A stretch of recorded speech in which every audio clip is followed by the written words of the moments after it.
And we're recording. Oh, right. Wow. Yeah, we're here. Great. Fantastic. Excellent. Super happy to be here. It's wonderful.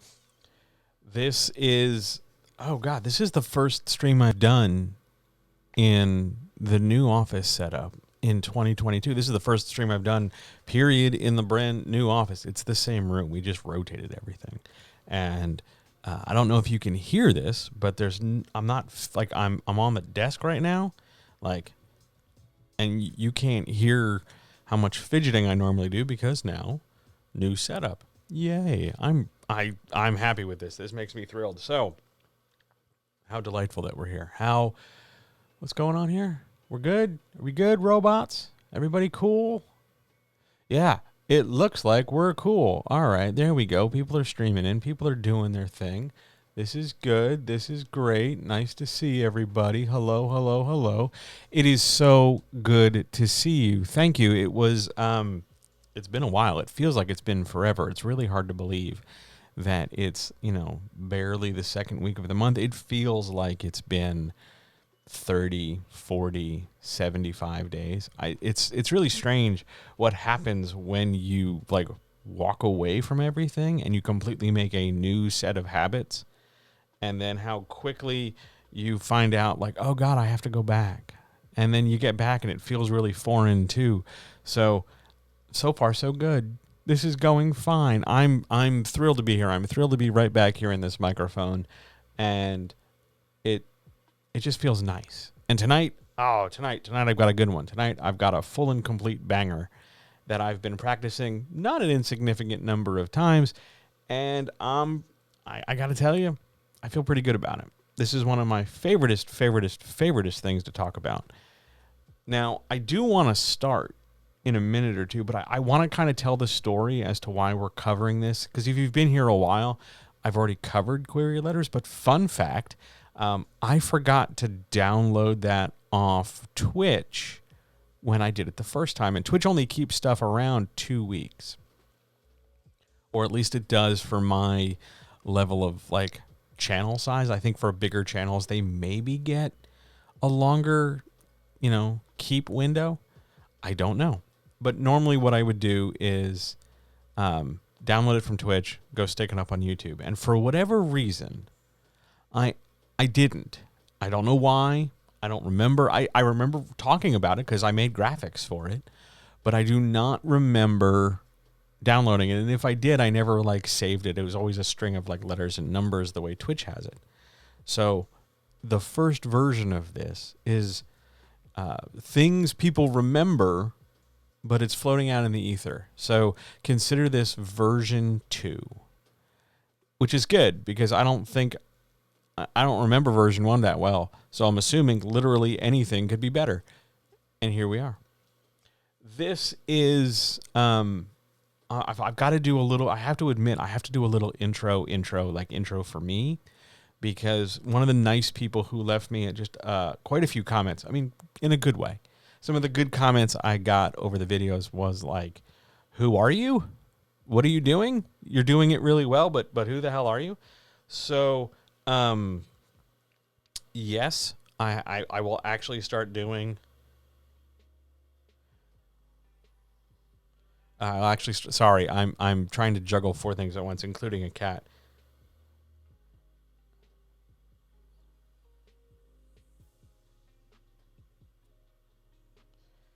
I know, it's great. It's really riveting television when it's really riveting audio when somebody starts pressing buttons. Anyway, I have to do intros. So if you'll bear with me, everybody, if you will give me a moment, I'm actually going to do a whole ass intro that I practiced. I hope you don't mind. The goal here, really is to just kind of cover some ground that you've probably heard me say a billion times, but we're going to do it anyway.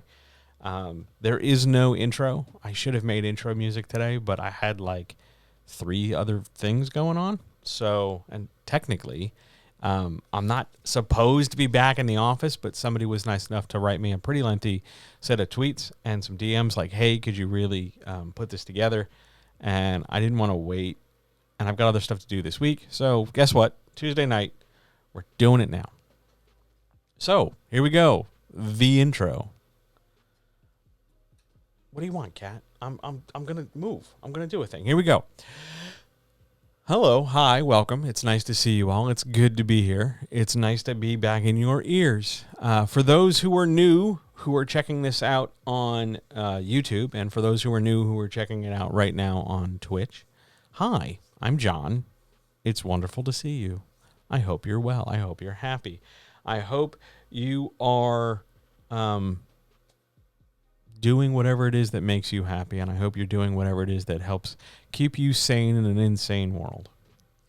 For those who don't know me, I'm the writer next door. It is my job and has been my job since 1997 to help writers, whatever they're writing and whatever stage they're writing in, help writers get better. I have worked in traditional publishing. I've worked in indie publishing. I have worked with self-publishing people. I have started 3 small publishers, 2 of which aren't around. 1 still is. So that's something. But by and large, my most favoritist thing in the whole widest world is to help make writers better. So what I wanted to do tonight, what I wanted to cover tonight was query letters, a thing that a lot of people want to get better at and kind of debunk some of the nonsense and sort out what it is you're supposed to do and how to do it well and how not to be, what's the politest way to say it? Social media dramatic about it. So here we are, query letters. I'm going to crack open the toolbox and we're just going to start. I do want to start with some just sort of groundwork, just some stuff we can all agree on so that we're all using the same kind of vocabulary as we go through this. Item number 1. You need to know that I did some rough math, and since 1997, I have done about 100,000 what was my number? 102,000 and change? 102,000 query letters? I know what I'm talking about. This is not me flexing because it's a terrible flex. It's more me saying I've seen a lot of things. I have read a lot of things. I have written countless rejection letters. I have sent countless rejection emails. I have sent a ton of acceptance letters. It's just the nature of the business. You're not, whatever your story is, whatever you're doing, you're not going to totally, absolutely come out of left field. If you've made mistakes, and it's okay if you have, you are not the only person to have, made that mistake. Please don't feel like you are alone in this. This is a difficult thing. I'm going to try and make it easier. Second thing, query letters are for fiction. They're for fiction. They don't really care what genre, don't really care what age range, but they live for the land of fiction. We'll talk about why later when we talk about the structure of them. But by and large, they're for fiction. If you're writing nonfiction and listening to this, well, you get to do kind of a query letter, but we don't call it a query letter. It's a slightly more formal thing. It's got a slightly larger word count. It's got a little bit more requirements in terms of expectation. But by and large, think of it as a nonfiction query letter when somebody asks you to write a pitch or a presentation or an abstract. I know abstract isn't the technically right word because abstract is one of those things that academics and journals use, but every once in a while you find a publisher who's going to use that word to make them sound impressive. So it's a nonfiction query letter. We're not covering those tonight, but you can take a lot of the same advice and extrapolate when it comes time to write that nonfiction. But I will probably end up doing an entirely separate recording just about nonfiction, depending on audience interest. I don't, at present, I don't have that many clients writing nonfiction. I think I have 3. And they're not at a stage where publication is an issue yet. They're still in the middle of the drafting stage. So at some point, though, coming down the road, we will cover nonfiction. For tonight, though, we're just doing query letters. Now, next thing. If you're thinking that since query letters are extensively the purview of traditional publishing, that you, the person out there who's going to self-publish this, need not listen, you are wrong. Just because you're going to self-publish it and not need to write a query does not mean that the content I'm about to drop for you in about, over the next 90 minutes to 2 hours has no value to you. Because Here's why. If you're going to self-publish this, you're going to put this out, in whatever medium yourself and control all that stuff, which is great. More power to you if you do that. The stuff I'm talking about is really super useful for marketing. And if there's one thing you're going to have to do a lot of when you self-publish, it's marketing. So why not listen to this and get as much help as you can to make whatever step of the process you're on a lot easier. But as I said, query letters are the bread and butter currency for traditional publishing. They're how people get started. And that's why we're doing this, because when you talk to people about, oh my God, what's the worst thing they have to do when it comes to publishing, since usually they'll say it's drafting when they're writing, but when it comes to publishing, the first thing that everybody freaks out about is the query letter, because it's the first sort of step out the door, because the work goes out into the real world and it gets very frightening from there. And I don't want you to be afraid. I just don't want you to be afraid, because it sounds scary. In theory, it could be scary, but when you're organized about something, when you know what to expect, when you know what to do, it gets a hell of a lot easier to do something. You just have to kind of be brave for a minute, take a deep breath, and take a step forward and give it a stab. I'm going to try and break this down as simply as possible. And since query letters don't really care about genre, every fiction genre gets a query letter. Even though there are different types of query letters, we will discuss the formatting and templates of query letters later. But genre, it's not like you write query letters for romance novels, but not for westerns or not for science fiction. It's all query letters. It's just a matter of what you're going to put in it. Don't freak out. Now, if I talk about some stuff that you need to do and you find out you haven't done it, don't freak out. It's going to be fine. It's fixable. This stuff's super fixable. It might mean you have to rewrite a part of a query letter. It might mean you have to rewrite a whole query letter. Still, I'm going to try and keep this as not terrifying as possible. So if you're out there listening to this, if you're in Twitch right now listening to this, feel free to fire away whatever questions you have in chat, and I will be happy to answer them. If you're catching this on YouTube, well, hi YouTube in the future. Feel free to leave your questions in the comments. Just try not to be a jerk about stuff, and I will be happy to answer them thereafter. Cool? Cool. Let's get going. So first and foremost, I need to talk about what a query letter is and what a query letter isn't. And I'm surprised I have to do this, but it's always nice to know that we're on the same ground, so here we go. A query letter is not a summary of the whole manuscript. That's a synopsis. A query letter is not a schedule outlining payment and deadlines and transitions and rights and organizing the transfer of project from person to publisher. That's a book contract. A query letter is not the thing a consumer looks at in order to decide whether or not to purchase the book. That's sales copy. So what exactly is a query letter? Query letter is a marketing document. That's the first sort of hurdle to cross mentally when it comes to query letters. You're marketing your book. You are trying to get someone else, and we'll talk about who in a second, but you're trying to get someone else to be interested in what you're talking about enough so that they go looking for more information in the form of the manuscript. You're trying to make someone go, ooh, I like that. Where can I get more of that? And the only place they can get more of that should be the manuscript itself. You're marketing your work. Now, if that freaks you out more because, oh my God, John, I'm terrible at marketing, don't worry. We're going to talk about ways to make it easier. But rather than think about it in some kind of weird permission slip sense, it's a business document that requires me to tuck my shirt in and kind of be a square. No, you're marketing your stuff. You're talking about stuff that you like. You're talking about the hard work you did, trying to get someone else to care so that you can move forward with the things you want to do. You're just, hey, I saw this really cool TV show. Here's a brief description of it. You should check it out. Same concept. Same thing, only this time we're writing it down instead of talking. We're going to give you a roadmap for it. Don't freak out.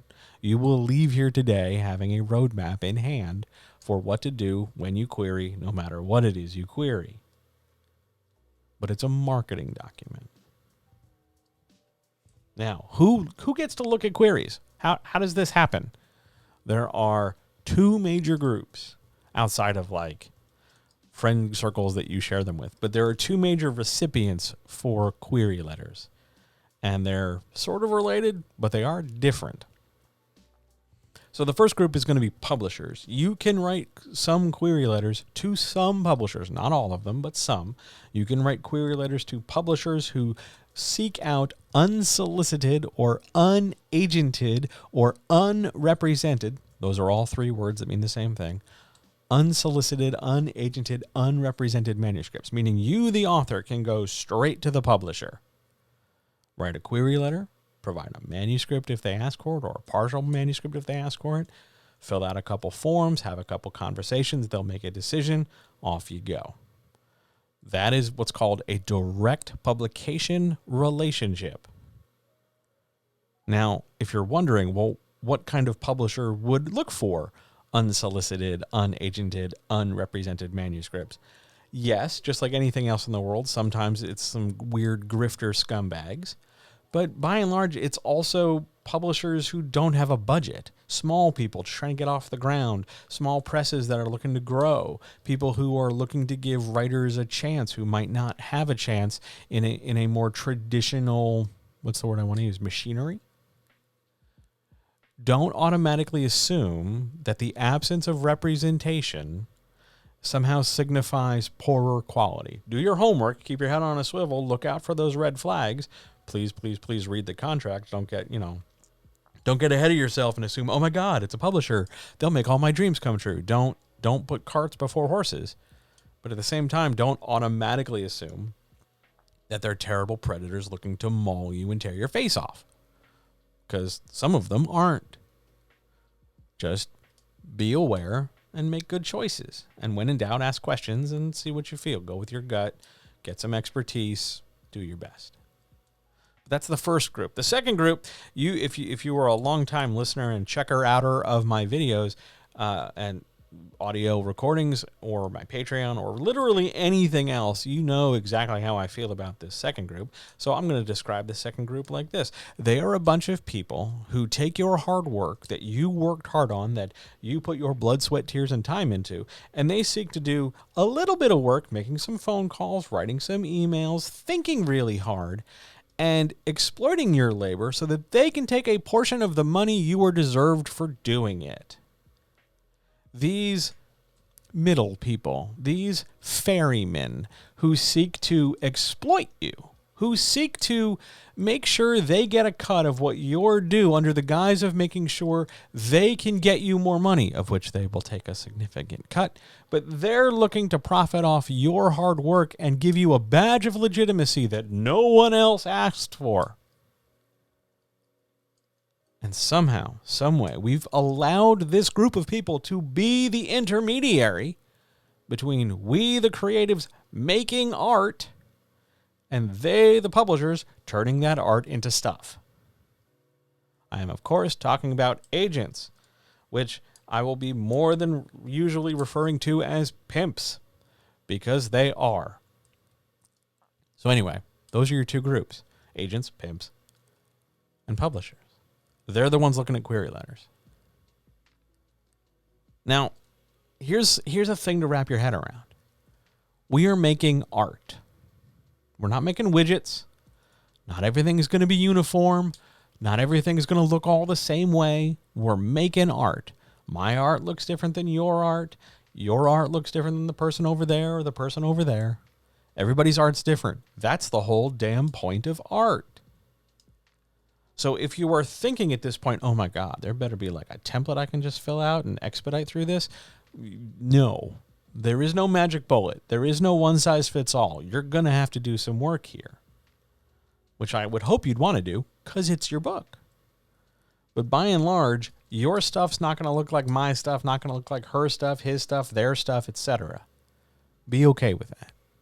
We're making art, not widgets. So, that said, we know who's getting these query letters. We know what a query letter is. Let's cover the basic rules of querying. The stuff that needs to be there, Not so much in specific on the page, but just some general rules, because there are a few. There aren't like a lot of them, but there are a few that are universal for all queries no matter what. And so long as you follow these boundaries and kind of stay within the space, whatever it is you put down on the page, so long as it does the thing we're going to talk about next, you're going to be fine. You're going to be fine. Okay? Item number 1. It's called a query letter. It is not query War and Peace, query encyclopedia, query novella, query lengthy missive to your spouse in the 1860s. It's a query letter. You have a word count on this. And that includes whatever words and characters and numbers and whatever else you use to designate the addresses to whom you are sending stuff to. Email address, name, colon, comma, hard mail address, whatever else. You have a total word count, one side of one piece of paper if we were to print it out, 300 words. Now, maybe sometimes you could get a little wiggle room. You can get a little wiggle room and maybe push it to 325. Maybe. But usually you want to stay around 300. You don't have to hit 300 on the nose. You can totally do it in 110. That's fine. There's nothing wrong with that as long as it's effective. But you want to pretty much have a very hard ceiling, a very strong line in the sand right around that 300 mark. 301 is not the end of the world. Don't freak out. But all the same, there is definitely that line. If you're writing it out in, let's say, Microsoft Word and you jump down to the second page, no, try again. One side of one piece of paper if it were printed out, 300 or so words. That's really important because you have a lot of stuff to do in those 300 words. And now that's at the outset going to sound like it's nowhere near enough. Oh my God. But once you really start doing it, you realize exactly how much space that gives you. Because, as we talk about here all the time, writing is the act of making decisions. And not everything in the manuscript needs to make its way into the query. There is entirely a different document, entirely a different thing you produce called a synopsis, where everything from the manuscript makes its way there.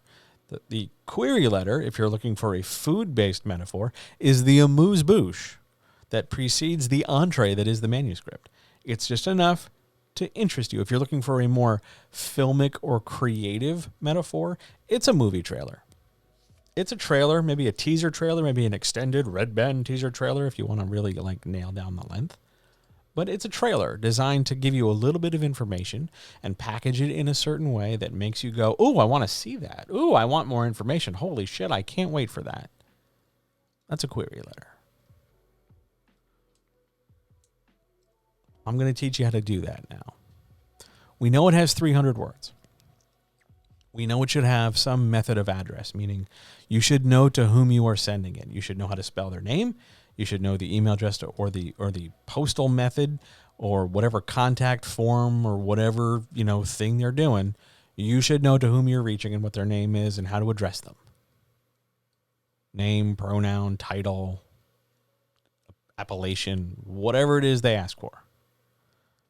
Some pimps have long-ass titles they want you to use because, oh man, they allegedly worked really hard for them.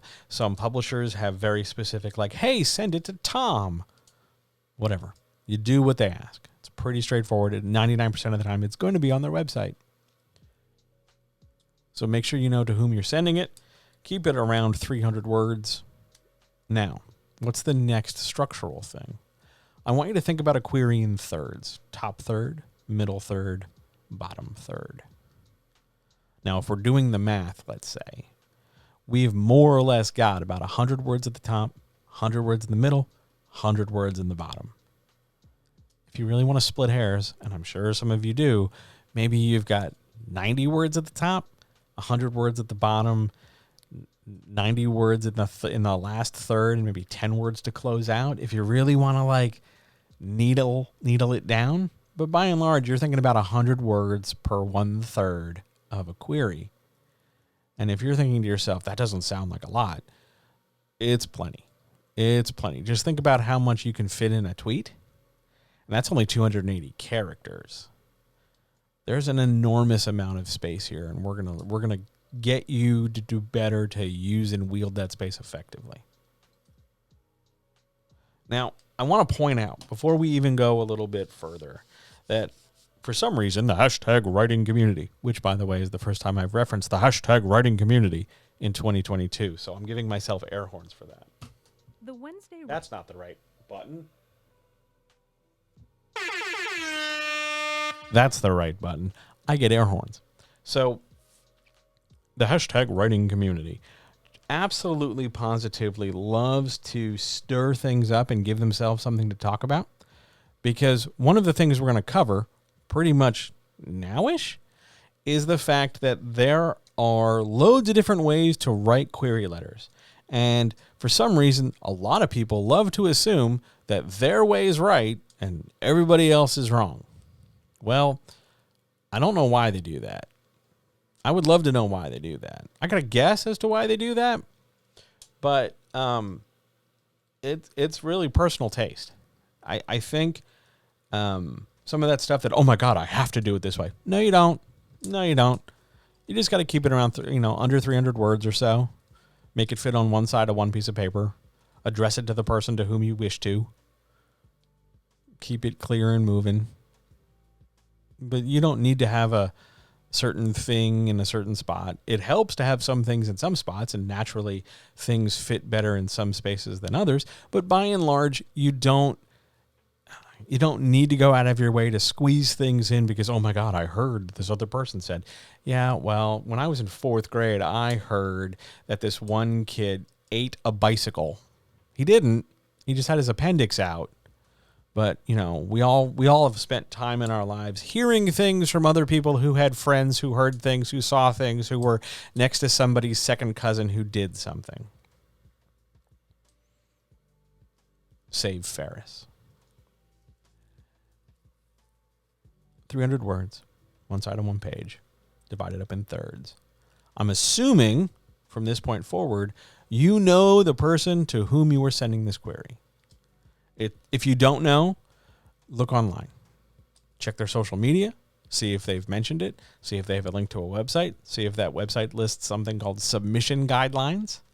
If you're not sure, tweet them, email them, ask them. It takes no time at all to get an answer. It's not bad, dumb, wrong, or stupid to do. If anything, it's a good thing because it shows like, hey, I'm trying to do this right, which is always a huge plus in these situations. Take the extra 10 seconds, do a little bit of homework. It'll pay off. So I'm assuming from here on out, you know to whom you're speaking. Now, here we go with our first sort of big red flag right off the damn top. I know. I'm surprised it took this long too.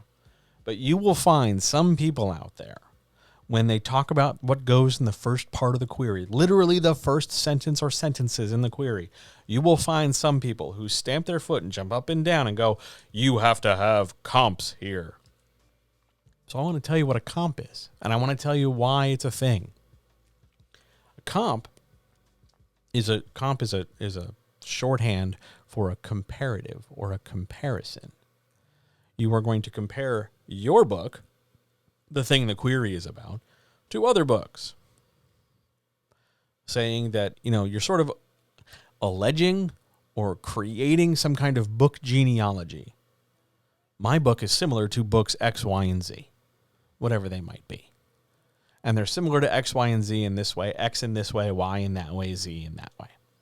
Sometimes it's 3, sometimes it's 2, sometimes it's 5, sometimes it's 1. Ideally, it's more than 1 if you're going to use them. But the idea is to try and show like something there, that you're not just naming books to name drop things, but you've got a function to them. Here's where the red flag comes out. Here's where the problem happens. Because we've got a couple different ways to come at this. First of all, I'm going to give you a few things to think about. First of all, this is your query letter for your book. Why on earth are you taking up the real estate of the page to talk about other people's books? Do you want the person making a decision as to whether or not to publish your book thinking about other people's books? If I'm trying to get published, why am I going to spend time talking about books that have already been published? Shouldn't I be spending that time and space talking about my own thing? Oh, but John, they say. Hang on a minute. What a comp does is demonstrate that you know what books are popular in your genre. To which I retort, if the goal of a comp is just to mention the books that are popular, and we're all using those because we're all talking about the same books that are popular, because it's basically a do you know this book, yes, no sort of question, then we're all sort of comping with the same thing, which is going to, in the long run, produce art from individual people that is instead really similar to one another. And then we're right back to making those widgets rather than making art. That's just one thing to think about. Let's give you another thing to think about. So you're going to pick a couple books that share traits with your book, right? And you're going to send it off to a person you don't know. What if you pick books they don't like? Sure, they might be popular, but what if, like, you pick books that you think your book is similar to, and you just pick the books that they don't like? They don't like book A, B, and C, and those are the books that you've said your book is similar to. What kind of impression are you making on a total stranger about your book? Well, your book is similar to those books I don't like. Why am I going to say yes to it? Why? Now, you're probably thinking to yourself, but John, I don't know what books they like and don't like. How am I supposed to know? You're not. It's one of the major problems with comps. It's a risk. It's a roll of the dice. It's not even a necessary roll of the dice. You don't need comps. They're not required. People like them. But why do people like them, you ask? And that brings us to the next thing, the thing that makes this a red flag. Because a lot of people will jump up and down and go, oh my God, at the top of the page, when you start the query, I better see those comps. Do you know why they're at the top of the page? Have you thought about it? So the average reader of queries, the average submissions editor, the average submissions intern, the average person in charge of the mailbox has to read anywhere on a given submission window between 20 and 75 a day. You ever tried to read 20 to 75 emails a day? The example they always tell you when you work in traditional publishing is, imagine you have 3 hours to interview 30 or 40 people, and then you have to immediately turn around and tell your boss, hire these 5 people.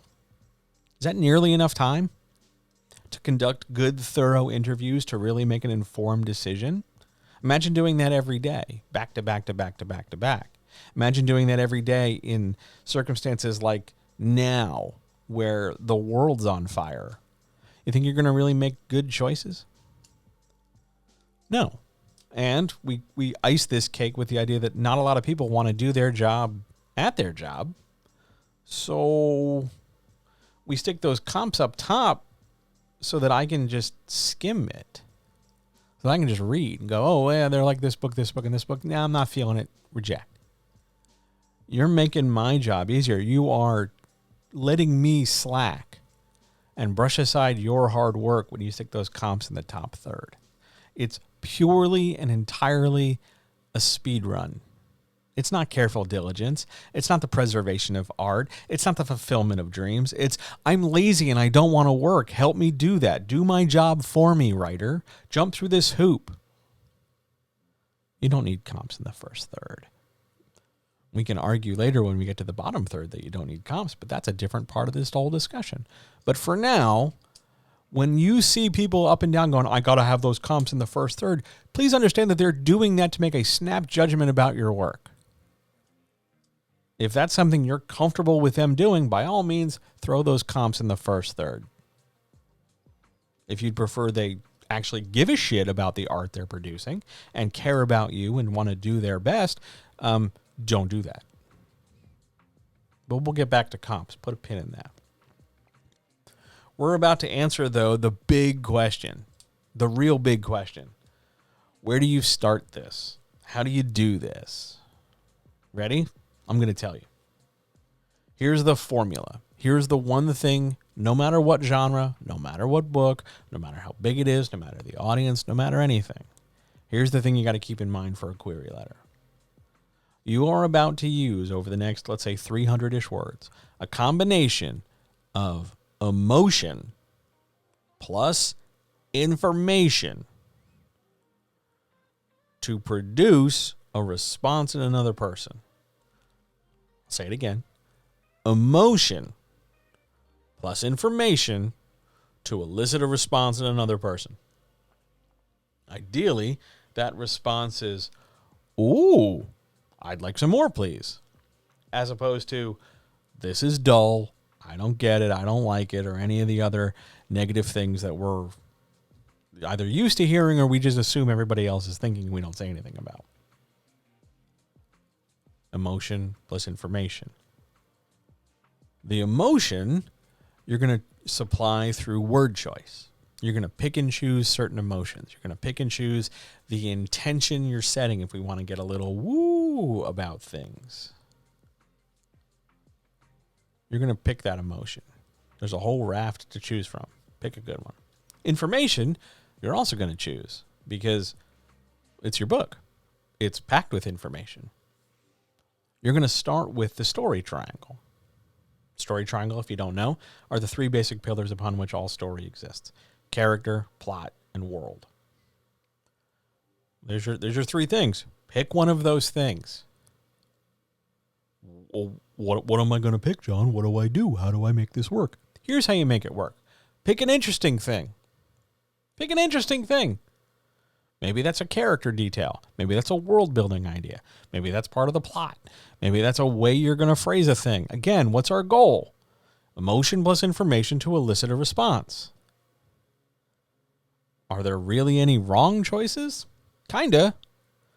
But you can turn it around with phrasing. You can turn it around by rewriting sentences. You can turn it around by picking things deliberately, because writing is the act of making decisions, and I'm challenging you here to make some decisions. Just pick something. Rather than immediately go, well, is it right or wrong? Or is it? No, who cares? Pick something. It's just a starting point. It's just a starting point. I understand that it's the top of the page, but we're going to fill this page with words. Don't freak out. Just pick something. And whatever you pick, let's assume, just for the sake of this, to create an example, let's say we pick characters, because it's a John query example. So of course I'm going to go character first. I tend to make what are called character-driven queries because I tend to teach a character-driven model of story development. Everyone who's ever worked with me is super shocked at this revelation, but yes, that's one of the types of query structure. Just like there are plot-driven query structures and world-building and lore-driven structures. There's loads of different kinds of those. We're going to get to those later tonight. But for now, our example is going to be a character-driven thing, which means out of all the details we pick, we are going to try our best. We can't always guarantee it, but we're going to try our best to make those character details the thing that stand out more than the other stuff we pick. We pick all this stuff, but some stuff is more favorite. Some stuff is slightly cooler. Some stuff is more, ooh, which is what we're going for. So let's suppose let me think of a book here. Let's suppose we're writing a new adult novel about maybe a struggling grad student or single parent who's just trying to make their way in the world. Let's call them Margaret. And Margaret's really tired of their life. They're just trying to get by. Money's running out. Maybe there's the pandemic going on. Who knows? It's a story. Whatever. Maybe the author wrote it during lockdown and panic and all this stuff. So real life has seeped into their text. There's nothing wrong with that. It's fine if this book's maybe that's one of the things the book is capturing. So real life creeps in. Margaret, our fictional character, is having trouble making ends meet and decides what they need to do is maybe they're willing to figure out how to go back to school. They're willing to take on a little bit of debt. They're desperate. They're tired of selling plasma. They're tired of hustling for quarters, down at the laundromat. They don't really want to end up on the street, and they've got a little bit of flexibility because it's a fictional character. So what do? They decide they're gonna figure out and go to college. Okay, not bad. And then real life happens. And they're really upset about Betty White dying. As anyone literally should be. But Betty White is a bridge too far. Betty White is the golden girl straw that shatters the whole camel's spine. And they just, Margaret, our fictional character, just cannot let this stand. So rather than say something like, Margaret is a woman trying to make ends meet, we want to write something engaging, right? We're trying to start this query strong. We're going to use emotion plus information to elicit a response. So maybe we're going to say something to the effect of, I don't know.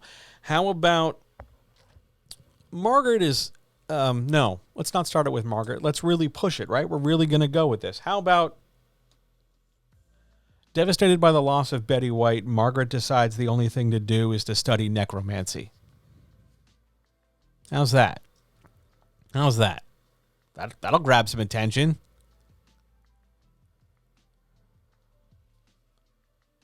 Granted, it's an example. It's not my best sentence, but it's certainly a way to start a query. You want to start that query. You want to start specifically the first third, the top section of this query. You want to start it with something, character stuff, a plot point, a world building element, some idea, some statement phrased some way that grabs attention. Whatever that grabbing attention means to you, you do not only seek to inform. We're not pushing our glasses up and going to tell everybody that the best thing to do is to check the ruler and then refer to the rule book on page 47. No, we're trying not to get shoved in lockers here. Information and emotion. Don't sleep on the emotion. And don't expect the usually jaded reader of these things to supply emotion. They're looking to have some kind of spark kindled in them. And the best thing you can do is just keep throwing sparks, keep throwing fire at them. So, Margaret, devastated over the loss of Betty White, decides the only thing she can do to get her own life back on track is to study necromancy. Great. First sentence. Out of the gate, we're strong as hell. Whatever you choose for the topic, for the idea of that first third, you're going to spend the rest of that third, more or less about 100 words, developing this idea. Do you have to use all 100? No. But we're going to try and develop this idea. We've introduced Margaret. We've talked about her struggling. We've talked about real life. We've talked about some of the stressors that Margaret is under. And we've talked about one of the solutions Margaret decides to do in order to solve her problem. Could we have done this in 2 sentences, 5 sentences, 7 sentences? Absolutely. I did it in 1. It's fine. It's okay. As long as I did it. Is everybody with me so far? Are we good so far? Any questions? Any issues? Are we good? I'm going to get a mouthful of tea, and then we're going to keep moving.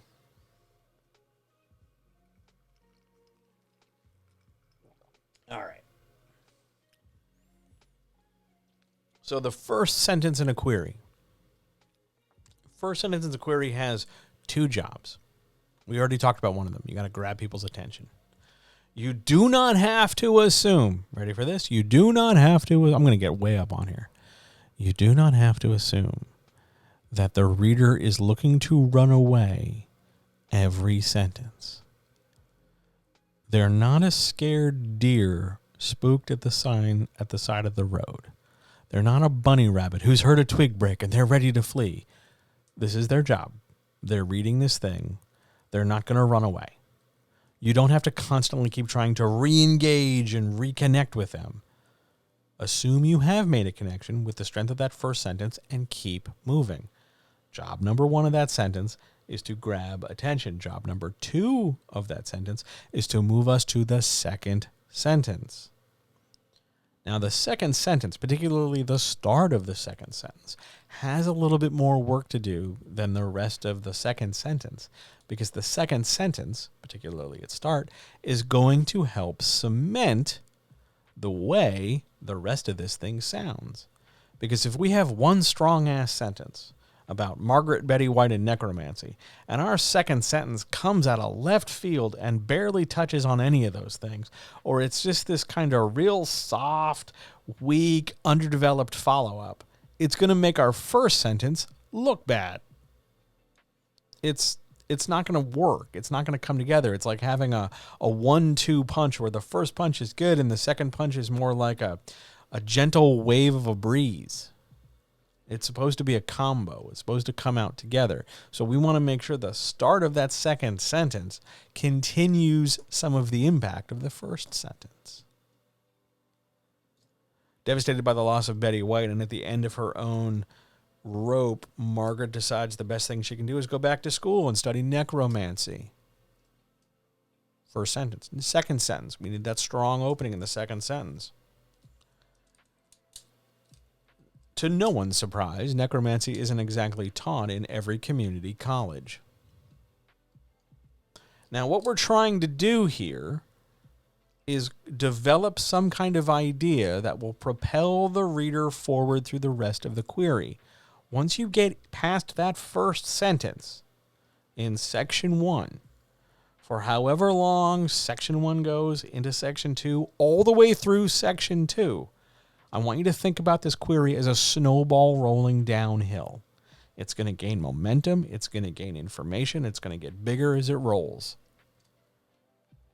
If you want to start off with a big one and roll it down the hill, it's going to get bigger when it reaches the bottom. But either way, I want you to think about it's a sort of a progressive, additive process. First sentence came strong. Second sentence follows it up. Third sentence follows it up. The bar isn't climbing. We don't have to work harder and harder every sentence to try and outdo the previous sentence. This is not a rap battle. But what you need to do instead is make sure whatever level you're at, you kind of stay more or less at that level. You can dip a little. You can have some sentences take your foot off the gas. You can have some sentences not as impactful, not as arresting, not as attention grabbing, and that's fine. But by and large, you don't want to start strong and fizzle.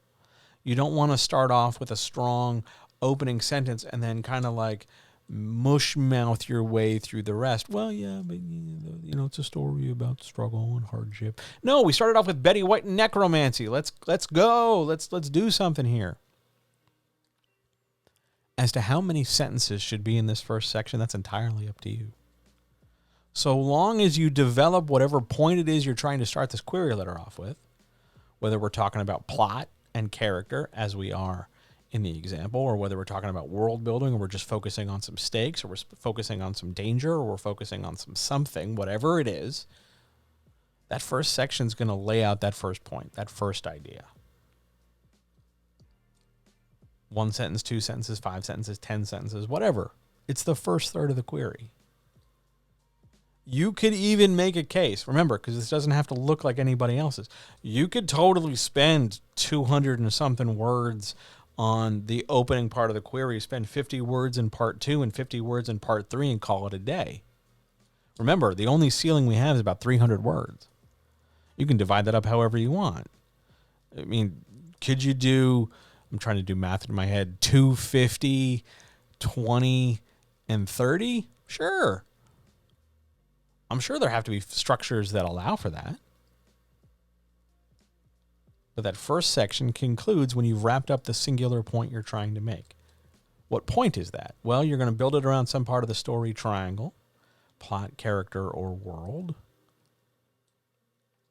And, optionally, you can include stakes, risk, danger, reward, which is not part of the story triangle. It's part of the other story geometry that I will probably cover next Monday. At some point, there's more to the story triangle and there's more story structure stuff, but let's not split hairs in the query section recording. So you can talk about stuff, but you're going to build that first section around a singular point. Whatever elements from the story triangle you don't bring up in section 1, so if we had character, we're probably not going to follow it up with more character in section 2. We'll cover plot and world and stakes and risk and harm and danger and reward and all that other stuff in section 2 if it didn't come up in section 1. This can be multiple paragraphs. This can be a chain of fragments. This can be a combination of paragraphs of multiple varying sizes. Sentences of any size. Doesn't matter. The goal here for the first third of the query is to start us off strong and keep the reader reading. Not because, oh my God, they're going to run away the minute they run into a word they don't like, but because we're trying to build that combination of emotion plus information to elicit a response. That response is generally somewhere in the ballpark of, I can't wait to know more about this.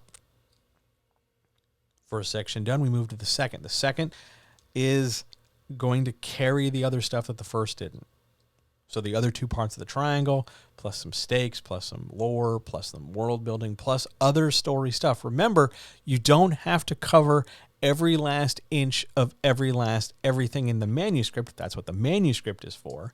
And just because the manuscript might have, a fun mom character in chapters 10 through 14 does not mean she has to show up in the query. She can show up in the synopsis. She can show up in the manuscript. She's fine. The query letter is a specific and chosen set of statements, set of ideas, detailing a particular lens and a particular view on the book. When we're watching a movie trailer and we look at it once and it's like, well, this looks like a rom-com. And then we watch it again and I'm like, maybe it's a drama.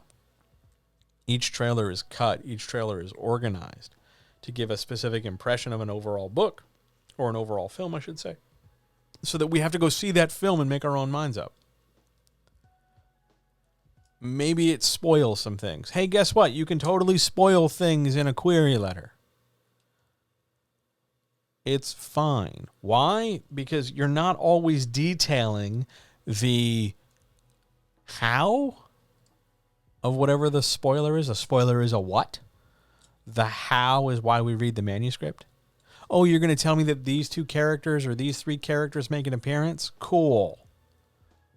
Knowing that it's an appearance doesn't tell me how, doesn't tell me what it contributes to the story. I better go check it out so I know how it works because I'm interested. It can be the worst kept secret. That's totally fine. You can spoil things. It's not precious.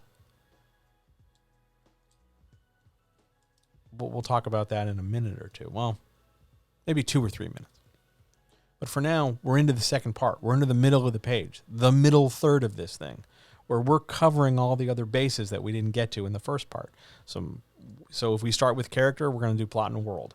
We started with plot, we're going to do character and world. You can repeat some information. You can bring back Margaret and say more things about Margaret and how Margaret discovers Thanatos Online University, and she discovers that, the Dean of Admissions is secretly trying to raise a zombie army to overthrow the existence of mankind.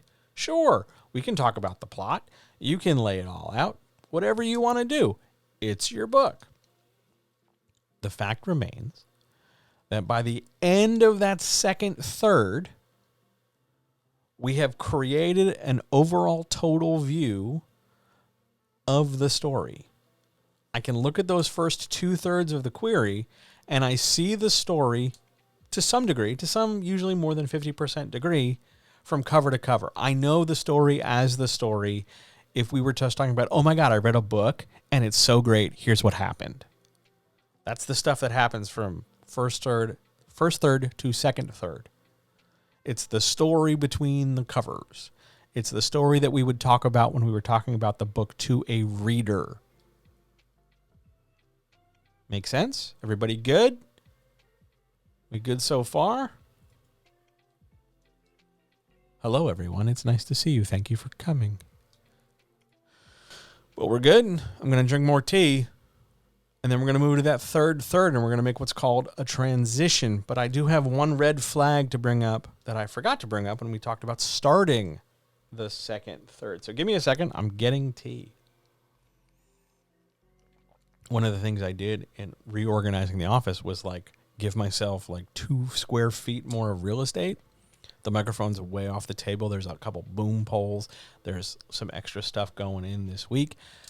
So I don't really know what to do with my hands. So if you hear me clicking and snapping something, I'm playing with a cat toy to entertain Linus while I record so that he doesn't start meowing because apparently I don't feed him enough, which is not true. He just really likes the food. But anyway, that's neither here nor there. One point I wanted to make about starting the second section, that second third, one of the things you want to avoid is what's called a hard pivot. We don't like hard pivots. Hard pivots are not our friend. Do they have a function in query letters? Sure. Should they be used all the time? No. We break glass sparingly for them. Okay? A hard pivot is where we're talking about one thing, and then when it's time to start a new section, we pick a completely random other thing that seems absolutely unrelated. So if we're talking about Margaret enrolling in college, and all of a sudden we start the second section, the middle third of our query letter with, no one likes haunted ducks. We've just randomly grabbed a different thing from the manuscript that seems to make no sense and has no obvious or implied connection to our first third. That's a hard pivot. You see hard pivots a lot with authors who are trying to just cram their query letter in with all these different things because they don't know what exactly to have confidence in when it comes to what an interesting detail is. They're throwing everything at the wall and they're hoping something sticks, and they just keep doing that until they're done the query, and then they can go finish off their panic attack. And I'm trying to walk you off that ledge. Maybe not walk, that sounds bad. Talk you off that ledge. Calm you down, back you up. Yeah, don't walk off the ledge. That's like the worst part of the metaphor. But yeah, don't hard pivot. Choose things that seem to go together. Remember, emotion plus information to elicit a response. So if I'm reading this thing, and we're talking about Margaret and school and struggle, and then all of a sudden we're going to haunted ducks, how's the reader of this thing supposed to feel? What impression would they be getting from a thing that starts off with Margaret and struggle and then jumps to ducks? Would that make sense? Would that work? No. We want to avoid the hard pivot. We want to make sure we move somewhat seamlessly. It can have a little bit of a seam, but we want to make sure we at least make sense as we transition from one thing to the next. This is why, when we're writing a query letter, we generally tend to map out what it is we're going to talk about before we really sit down and figure out the specific words. Like, okay, I want to make sure I'm writing a romance novel query, so I want to make sure I talk about, the point of view characters and the bad guy. Or, okay, I'm writing fantasy, I want to make sure I talk about the world building and the challenges that the protagonist faces, and then I want to talk about the monster or something. Totally fine. Or the murder mystery and the legal trial thriller or whatever. You sort of organize your ideas loosely. Doesn't have to be perfect. There is no perfect. We don't deal in perfect. They're not looking for perfect. They're just looking for emotion plus information to elicit a response. All right. Avoid your hard pivot. Move as best you can from one thing to the next. If you need to make a new paragraph because you have more to say, that's fine. This isn't about just having one paragraph, two paragraph, three paragraph. This isn't about counting paragraphs. When I talk about moving sections, I mean changing from one point to the next. We spent that top third talking about Margaret and what she's got going on and some of the ideas that lead into the plot. That second third, we're going to do a little bit of world building, a little bit of plot building, and wrap up all the other elements, the risk, the danger, the reward, the lore, the world building, all the stuff we didn't do in the first paragraph, first paragraph, two paragraphs, whatever. We're going to do it in the second third. By the time we get to the end of the second third,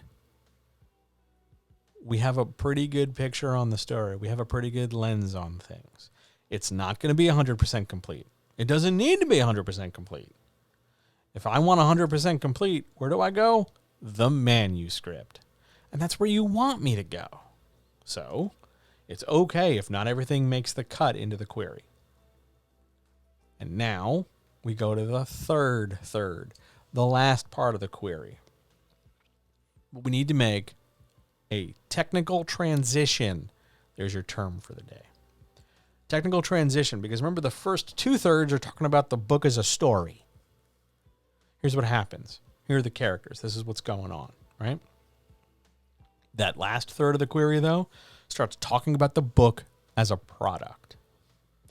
This is really important And if you ever want to like play the fun game of spot the writer struggling, which is a thing that editors and publishers do, look at their business paragraphs, their third paragraphs, which is generally called the business paragraph or the business section or just the business. Because making that technical transition where they stop talking about, oh my God, so I have this character and they do stuff and this happens and then that happens, like for sure. Once they start talking about the book as a book, where they're able to talk about the title, the genre, the word count, the themes, you know, the idea you created it with, what you're trying to say, what you're trying to do, to see it as more than just the story, a lot of writers struggle because they tend not to think about their work as anything more than just the story. Because they love the story, and they should. There's nothing wrong with loving your story. But remember, we're publishing this thing. We have to think about it as more than just the story. We got to think about this thing as a book. Maybe that means a physical object printed on paper with ink. Maybe that's just a digital thing. Maybe it's both. But we have to think about it as more than just, oh my God, you're going to love these characters? I mean, you are. That's good. But it means more to the publisher or more to the pimp/agent than just, oh my God, I love this stuff. Because from this point forward, everybody's trying to get paid. Do not discount that. Do not, yes, money and debt are horseshit put upon us by white dudes. But all the same, we still need money until the revolution, brothers and sisters. So everybody's trying to get paid, which means you as the writer need to get some kind of understanding that your book is more than a story. Your book is a product. So it's a product. Here comes the third. It has some requirements. It has some stuff that's not required, but allegedly strongly encouraged, but it's still optional. But I want to give you the stuff that's necessary first, and then we'll get into the bells and whistles, okay? At some point in that last third, you are going to have to title your book. It is usually done as the start of the first sentence of the third of your thing. So it's going to be the lead of a paragraph. You are going to put your title of your book in all caps. I don't care how long it is. I don't care if there's like a colon or some dashes or some punctuation or whatever, or even some exclamation points or what. It doesn't matter. Your title, as it would be on the cover of the book, goes in all caps. The whole thing. The whole thing. If it's 2 words, 3 words, 1 word, 7 words, whatever the title is, all caps. It's your book. You can put it in all caps. Be proud of it. You're doing a thing. Let's go. You're doing great. Next thing. At some point, and it's usually done in the same sentence as when you talk about the title of the book, you're going to need the word count.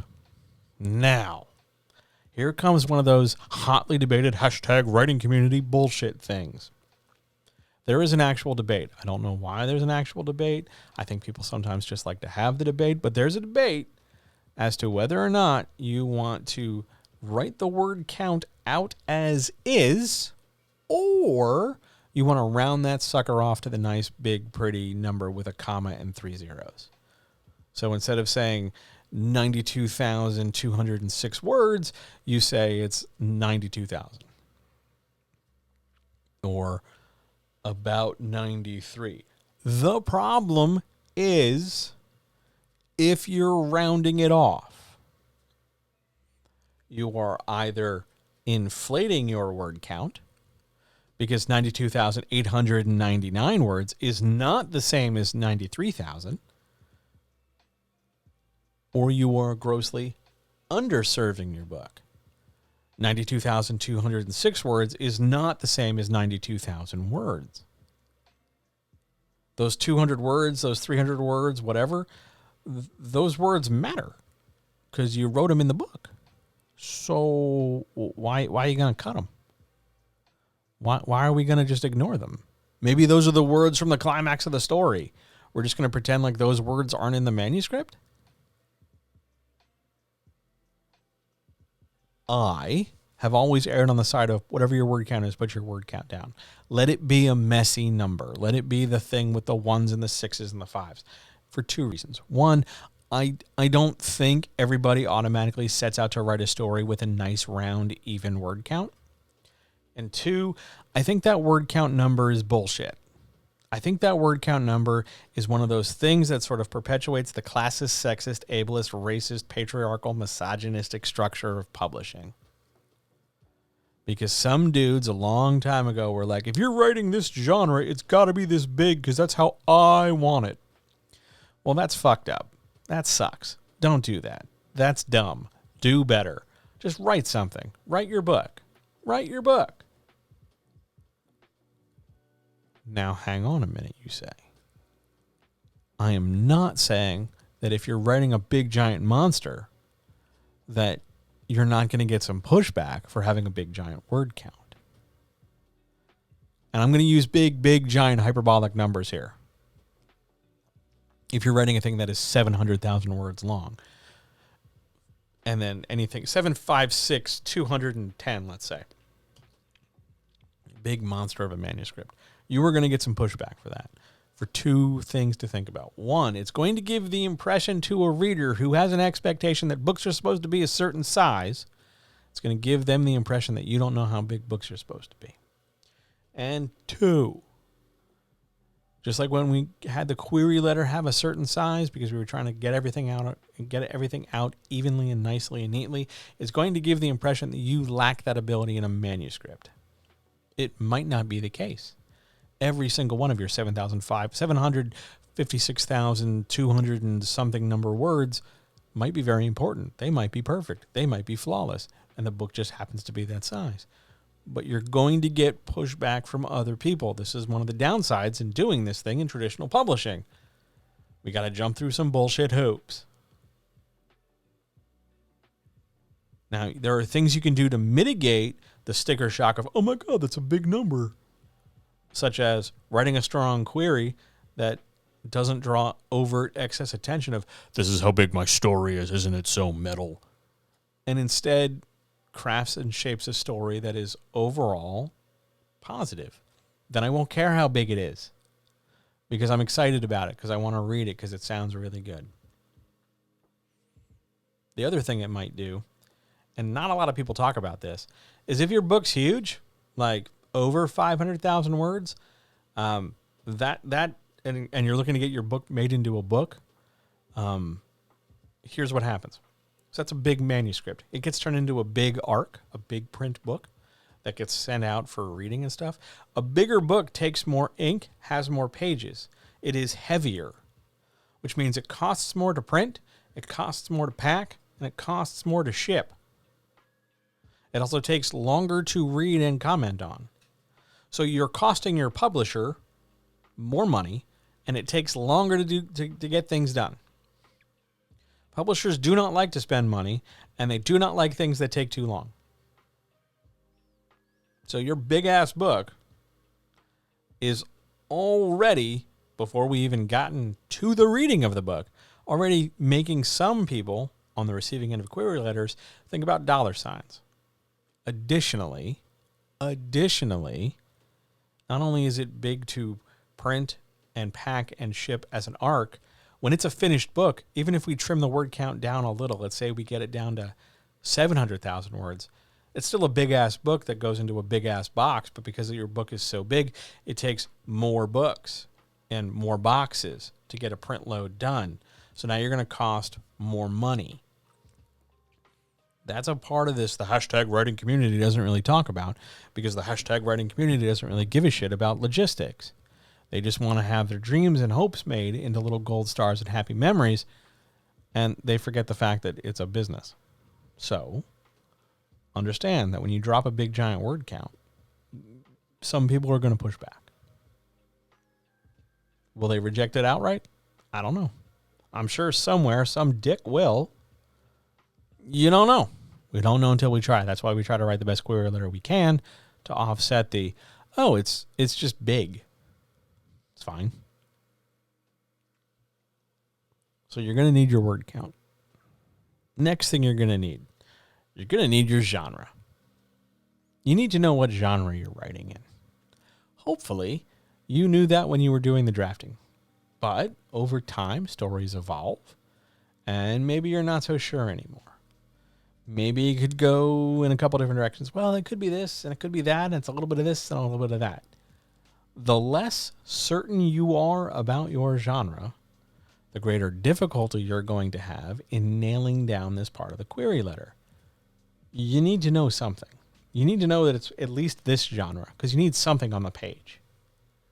If you're not sure about the hyper-specific genre label, like you don't know that it's contemporary urban fantasy, but you know it's fantasy, go with the label you do know, urban fantasy or fantasy. You don't need to nail down the hyper-specific one. Oh, it's magical realism women's fiction. Okay, I mean, if you know that and you can, and you understand that, great. Put it down there. Make a little badge of honor about it. Be proud about it. That's good that you know that. But if you're unsure,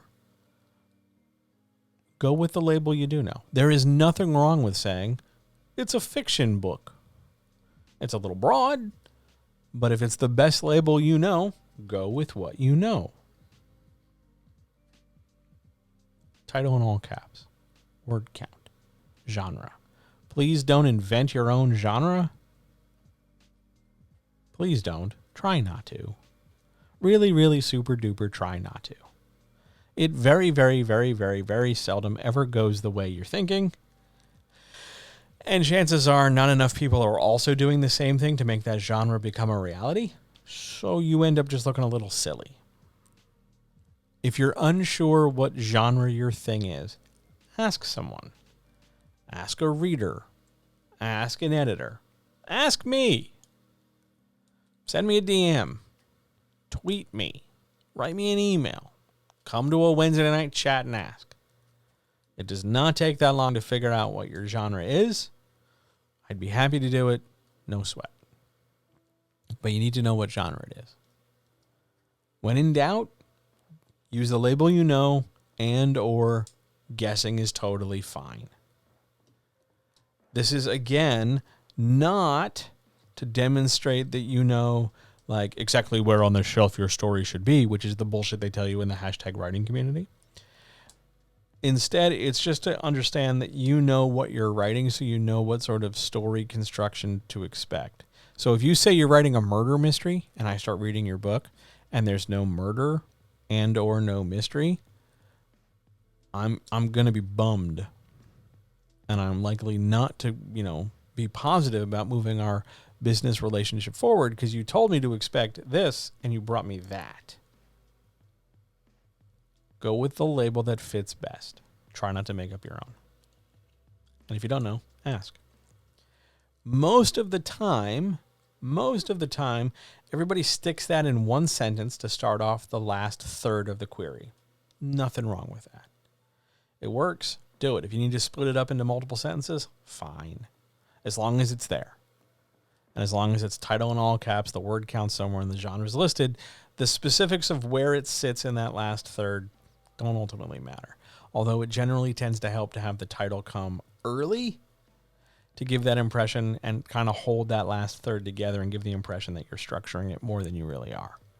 It's like putting up a pole to hold your tent. It just helps. And now we come back to comps. Remember we talked about them at the beginning? That thing that, oh my God, you have to have at the top because it lets somebody make a snap judgment as to what your book is. Well, all those points that I talked about initially still hold true. You could pick books I don't like. You could just pick books that don't really seem to go together and don't really seem to be indicative of your story. And that's fine if you're going to do that. But the most important thing about your comp is not the title that you pick. It doesn't matter if you just picked the 3 top bestsellers or the 3 really popular books of the zeitgeist. Doesn't matter. What matters is why you've picked those books. What is it about those books that shares, overlaps in the Venn diagram when it comes to your book? Does it have similar themes like your book? Does your book and book X have, share themes? Does your book and that, book Q have the same kind of crackling electric dialogue?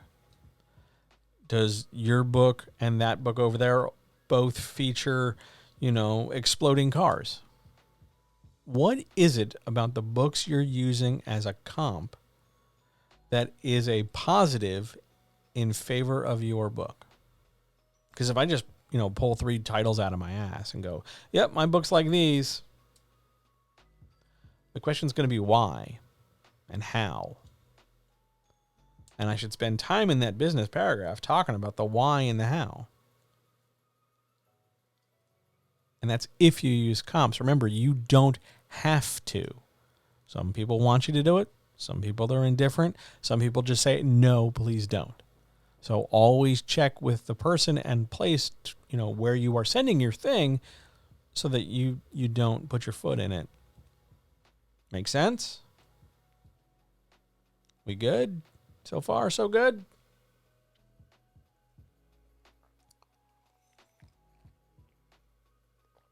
All right.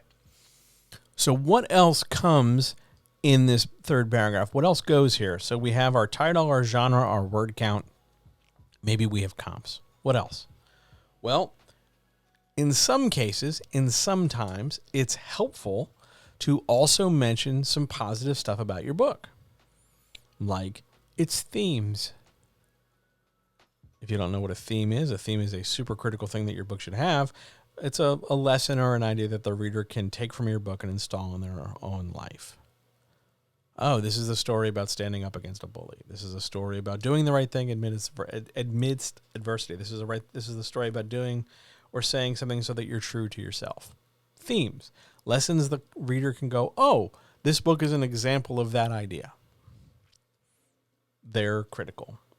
If you don't have themes and you're not sure what they are, you should go find out. Go get some help with your book.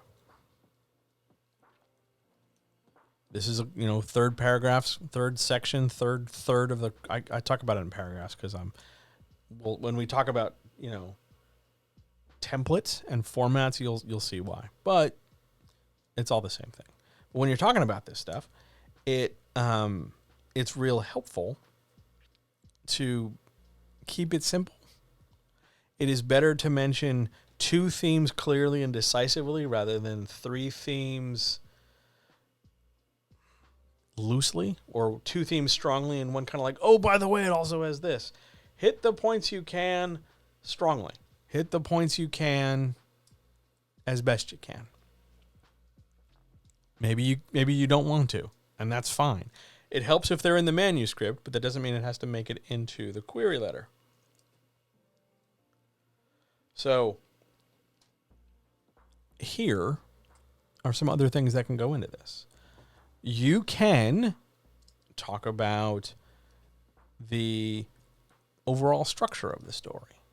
You can use adjectives to describe it. You can call it gripping. You can call it tense. That's okay. You can big up your own work in the third section. It's fine. It's good to do that. You have a lot of flexibility in this third section. Remember, overall, we're talking about your book as a product. This is where you can start to, essentially soft leak some of the stuff that you're going to use in your later marketing materials. Roll those phrases out for the first time. Nothing wrong with that. Nothing wrong with that. But all the same, you want to make sure that you're being as clear as possible to represent your story. So maybe you're talking themes. Maybe you're talking about some of the atmosphere and vibe of the story. Maybe you're going to spend some more words on the genre because you really want to dial in on, magical realism, or maybe you're going to talk about the audience. This book is a fantastic thing for a young girl in high school to read.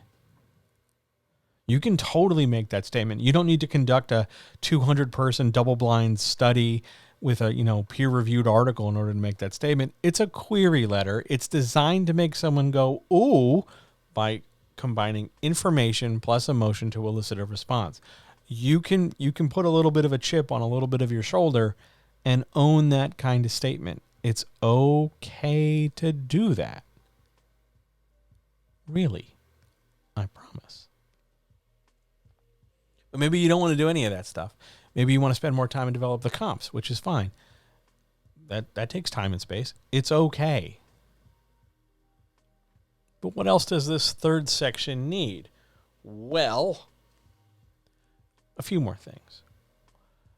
One of the other things that raises a red flag is whether or not you want to mention that your book is the first in a planned series. Here's the wrinkle here. Here's the trouble with this. And I've talked about this in other recordings. Let's suppose your book is okay. It's not great. It's not amazing, but it's not absolute garbage. We're not going to reject it, but we're going to provisionally say yes. It's okay.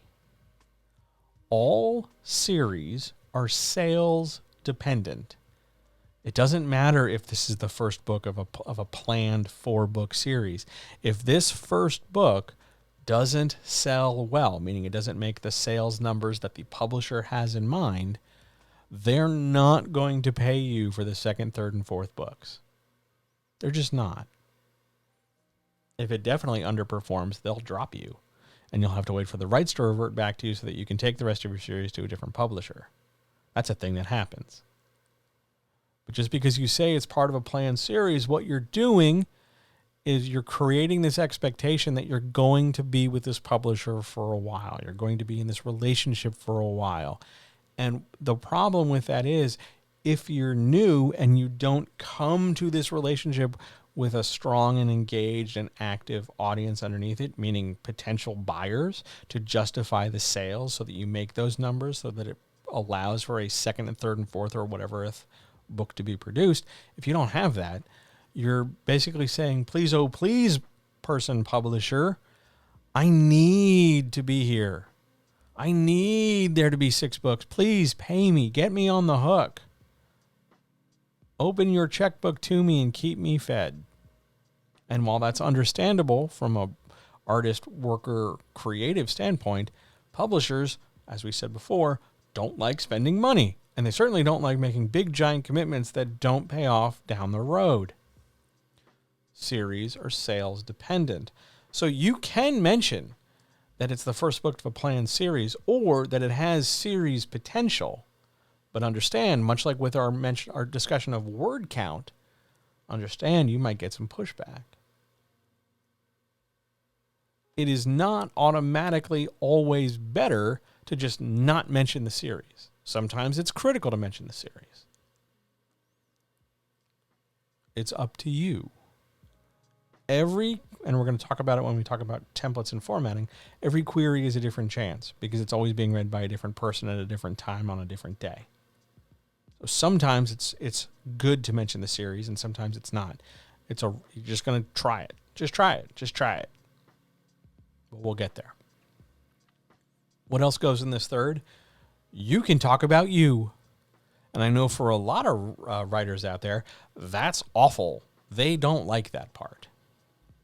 So what I usually tell people to do is you don't have to take yourself so seriously. You want to talk about your pets and your plants or your strange quirks or how you really have this one hobby when you're not writing? Put it in there. You don't have to dive super deep and get, real heavy and almost therapeutic. You're just talking. You're just talking about yourself. John lives in an old house with 2 constantly hungry cats and nearly always music in the background. John is a big fan of t-shirts and hoodies. Whatever. You can talk about you. You don't even have to mention where you live. Just say something about yourself. Before I was a writer, I was a professional fire juggler. I don't know, something interesting about you. And I swear to you, there are interesting things about you.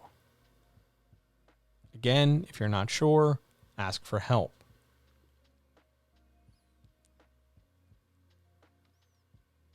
One last part in this last third, and then we're going to cover some do not do's, and then we're going to talk about templates and format.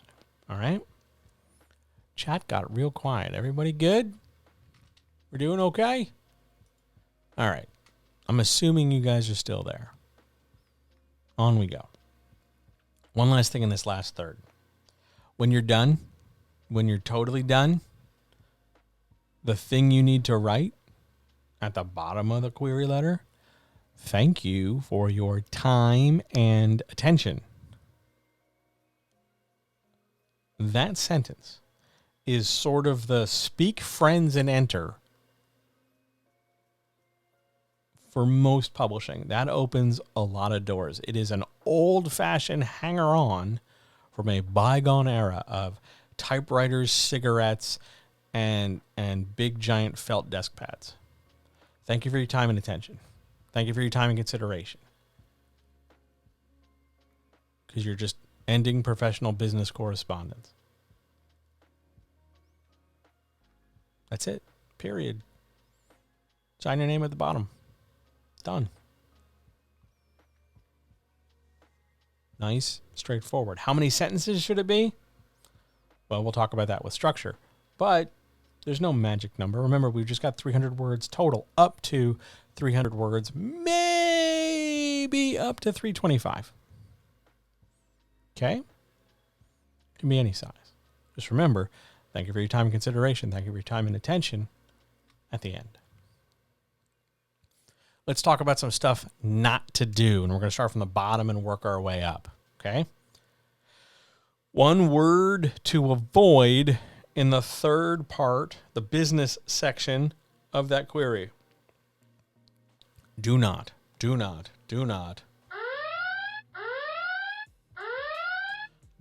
use the word complete.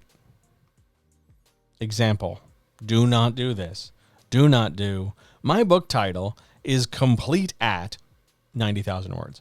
Do not do that. No.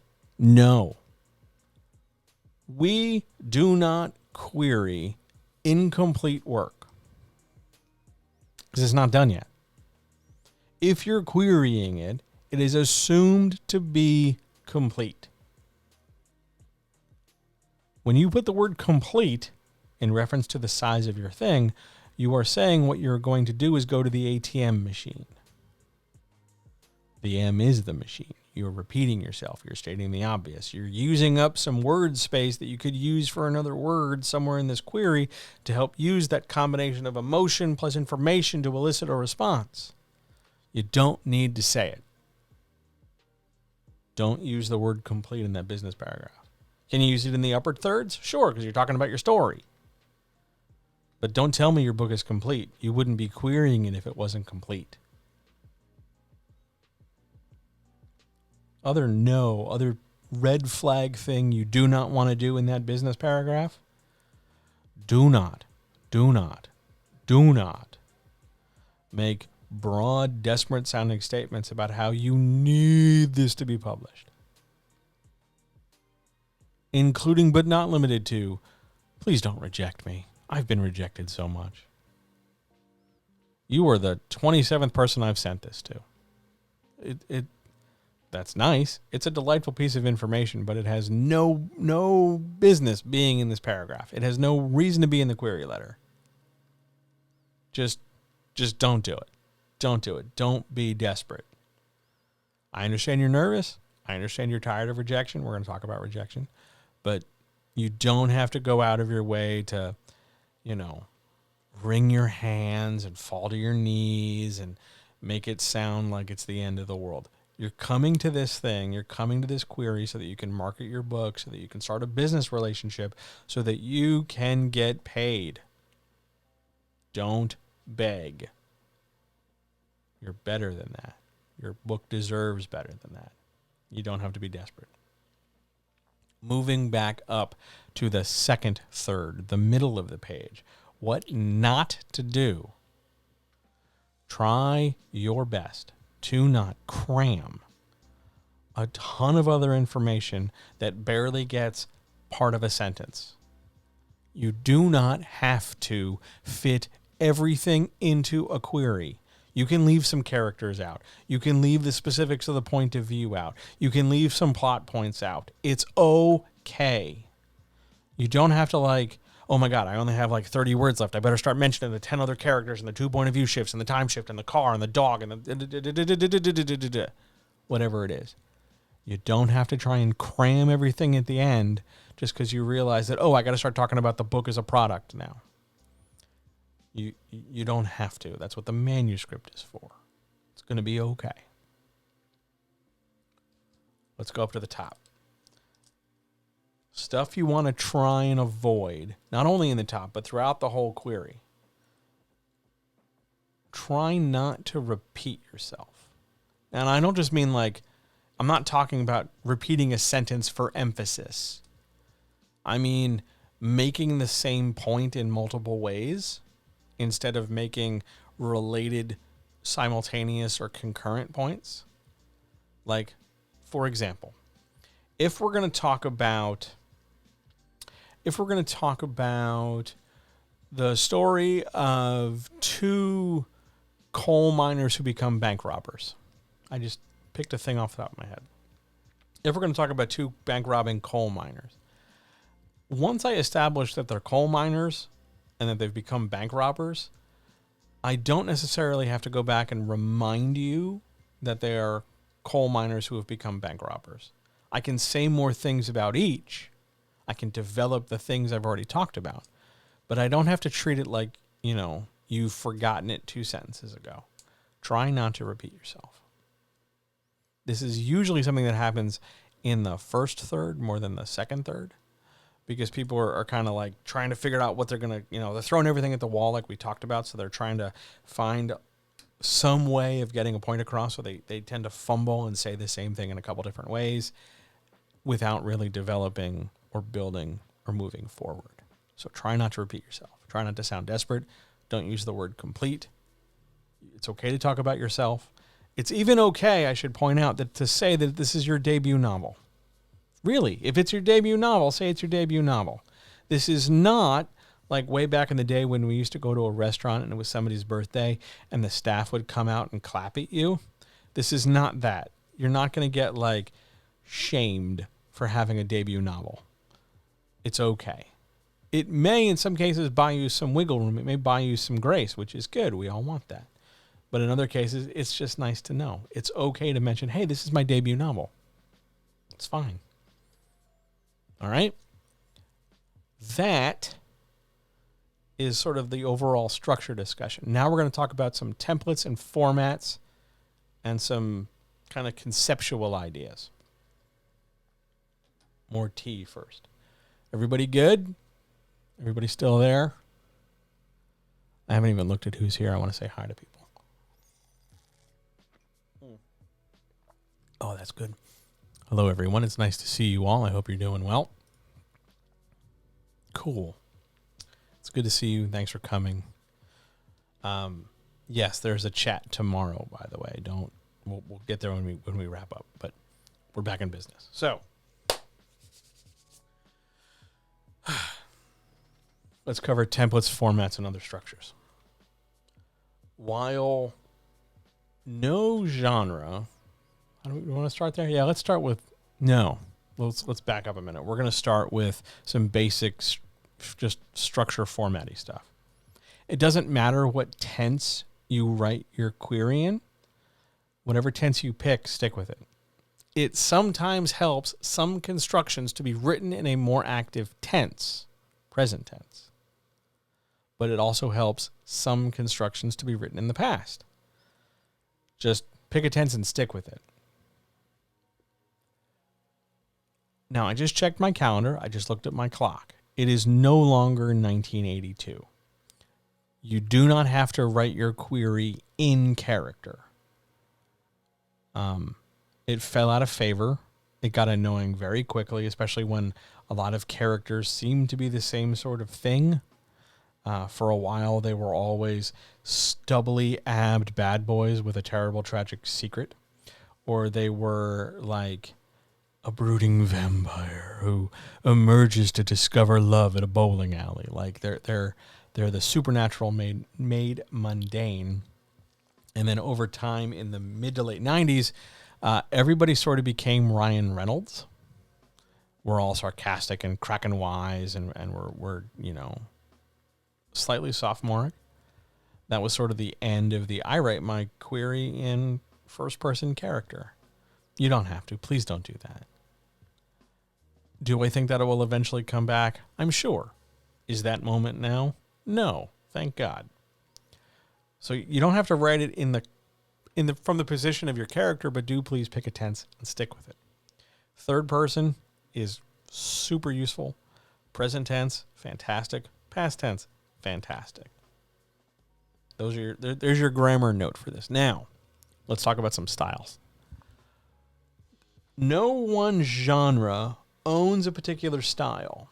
However, some styles are more common in some genre than others.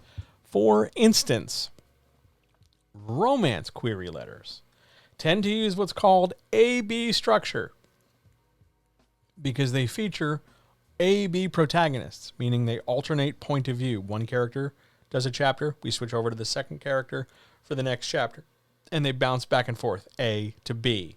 Now, maybe that's A-B-A-B, maybe it's A-B-B-A, maybe it's A-A-B-B, or whatever patterning of it you want. But you've got multiple points of view, and you're bouncing back and forth between them. It's called an A-B query, or an A-B structure. And what that looks like in a query letter is that you either have your first third divided into your A and your B, so you're going to talk two character parts and then move forward, or your first third is about A, your second third is about B, and then the rest of your second third is dedicated to all the other stuff that needs to be told for the story to get across. Usually it's done paragraph for A, paragraph for B, paragraph for A plus B, and stakes and risk and other stuff. And then you move on, and then you reach the business paragraph. A, B. Romance tends to dominate that structure. It is not required that you do it in that structure, but it's real common. You can also use that structure outside of romance if you have any story where you're jumping points of view.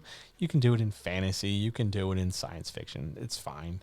If you have more than 2 points of view, maybe you need an ABC query where, paragraph for A, paragraph for B, paragraph for C, however you want to split it up. If, however, you have like a big-ass giant thing where you've got more than 3 points of view, you probably don't need to do an ABC and can just focus on the story broadly and mention in the business paragraph that you've written, your story of this many words as a multiple point of view piece of science fiction. But stylistically, structurally, using an A-B format for things can help illustrate that you've got two different characters shaping this story in parallel, in sequence, etc., so that the reader knows to expect these big signposts as they read. What other format is there? Well, how about a format that's pretty common and pretty useful for things like crime fiction, murder mysteries, cozies, some romance, some westerns, a little bit of science fiction, and a little bit of fantasy. This is called a spike query. Spike query, and a few of you have heard me talk about this before. A spike query, much like a spike in volleyball or a single tent spike being driven down, has one central point that is a big deal. Maybe it's a twist. Maybe it's a shocking potential revelation. Maybe it's an unknown question that we would make a sound at if we were reading it or talking about it. That thing, whatever that thing is, that's your spike.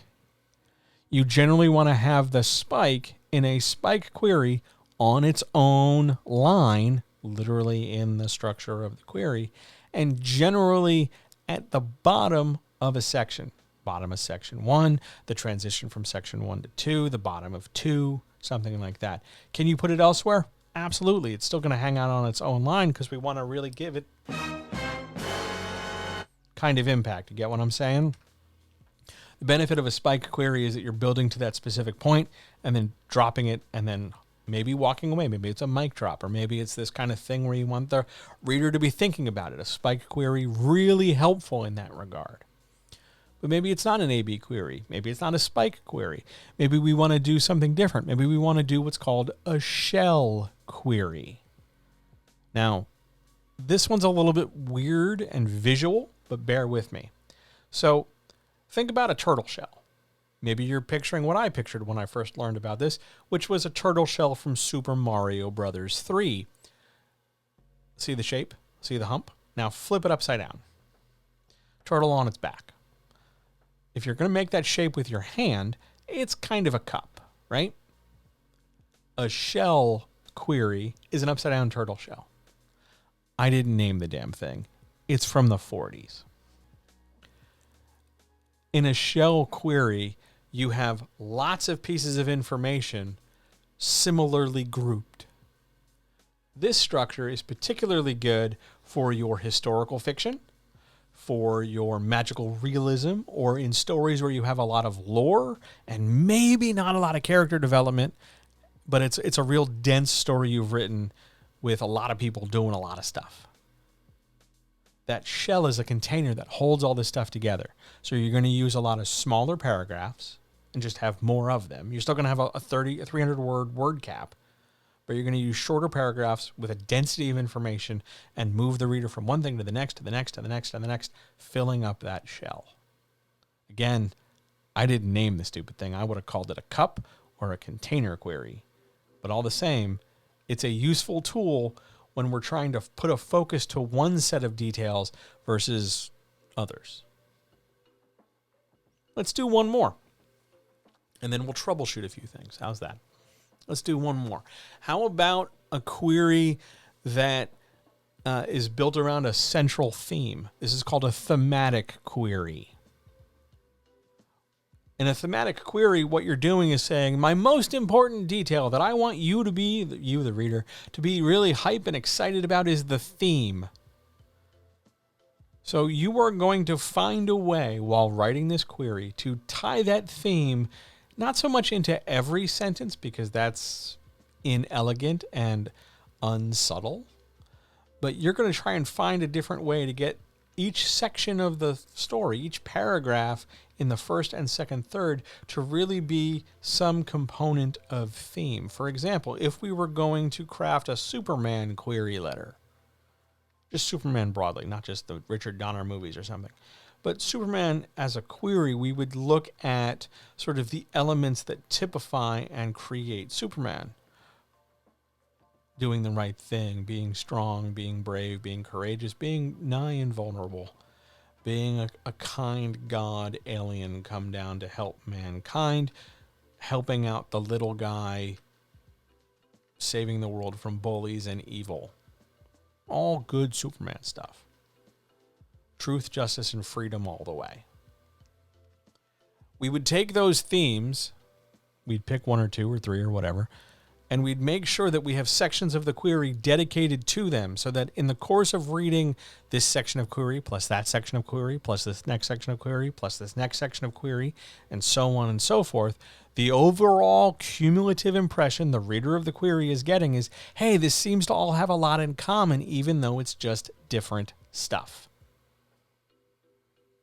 The benefit of a thematic query is that you can take very disparate in-story details. He goes over here, she goes over there, this happens, that happens.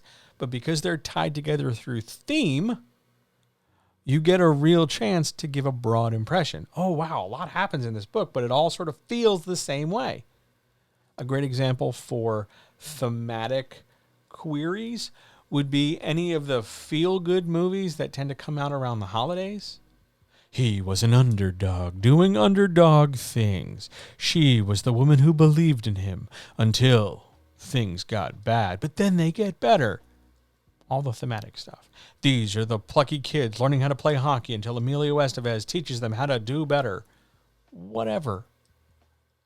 The value of a thematic query is that it covers a broad range with one single unifying thing. Super helpful. Super useful. All right, I'm going to stop here and pause for questions. Anybody out there right now in chat? Questions? I don't even know who's still here. Let's go look at the list. Oh my God, there are people here. Hi.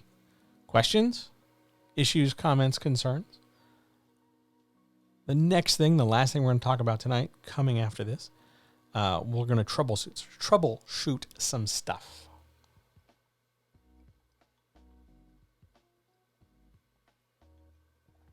Oh, man. Awesome. Questions? Anybody? I want to make sure you get a chance to ask the things you want to ask and get help the way you need it. If you're watching this on YouTube, the comments section is your friend. Feel free. Also, if you're checking this out on YouTube, please feel free to subscribe. I wish I had a catchier, hip way of saying it, but if you subscribe, it's real nice. And you can click the little bell for notifications, because that's a thing that helps. If you're watching this on Twitch, feel free to follow. Following is free. If you'd like to see more content like this, you can feel free to subscribe. I would be delighted to have you.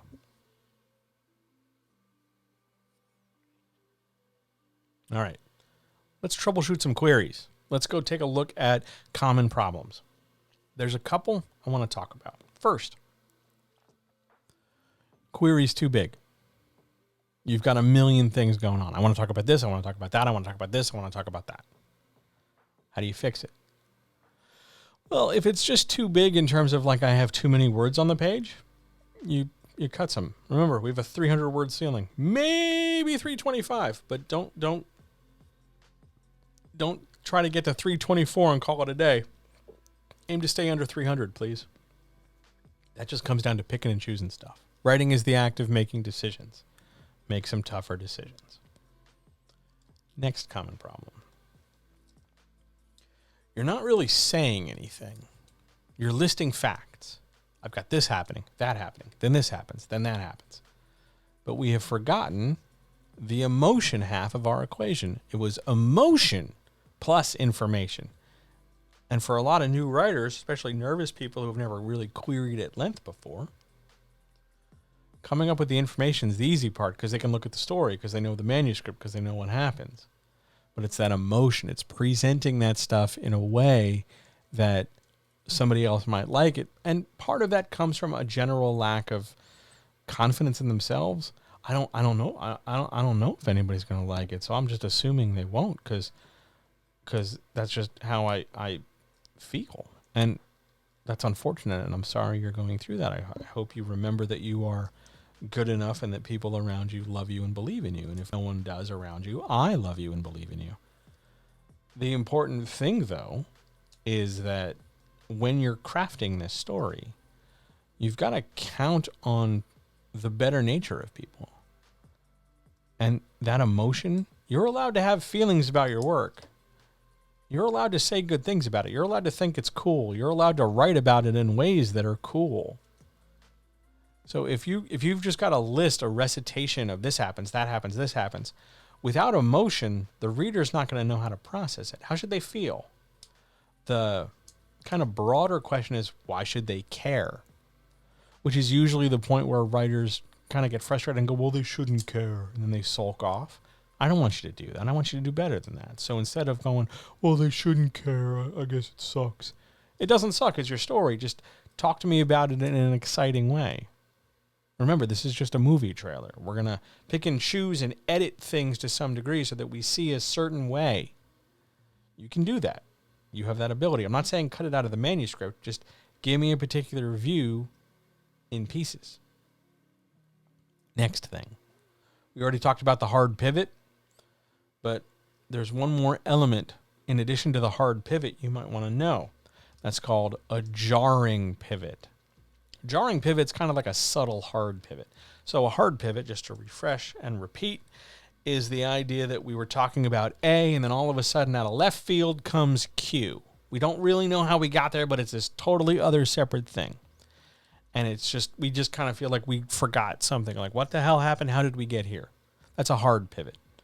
They're usually at the beginning of one paragraph, the end of one paragraph, and the beginning of the next. A jarring pivot is where it's a little bit more disguised. You know what you're trying to say when you wrote it, but when it comes across to the reader, it seems like it's underdeveloped or missing something.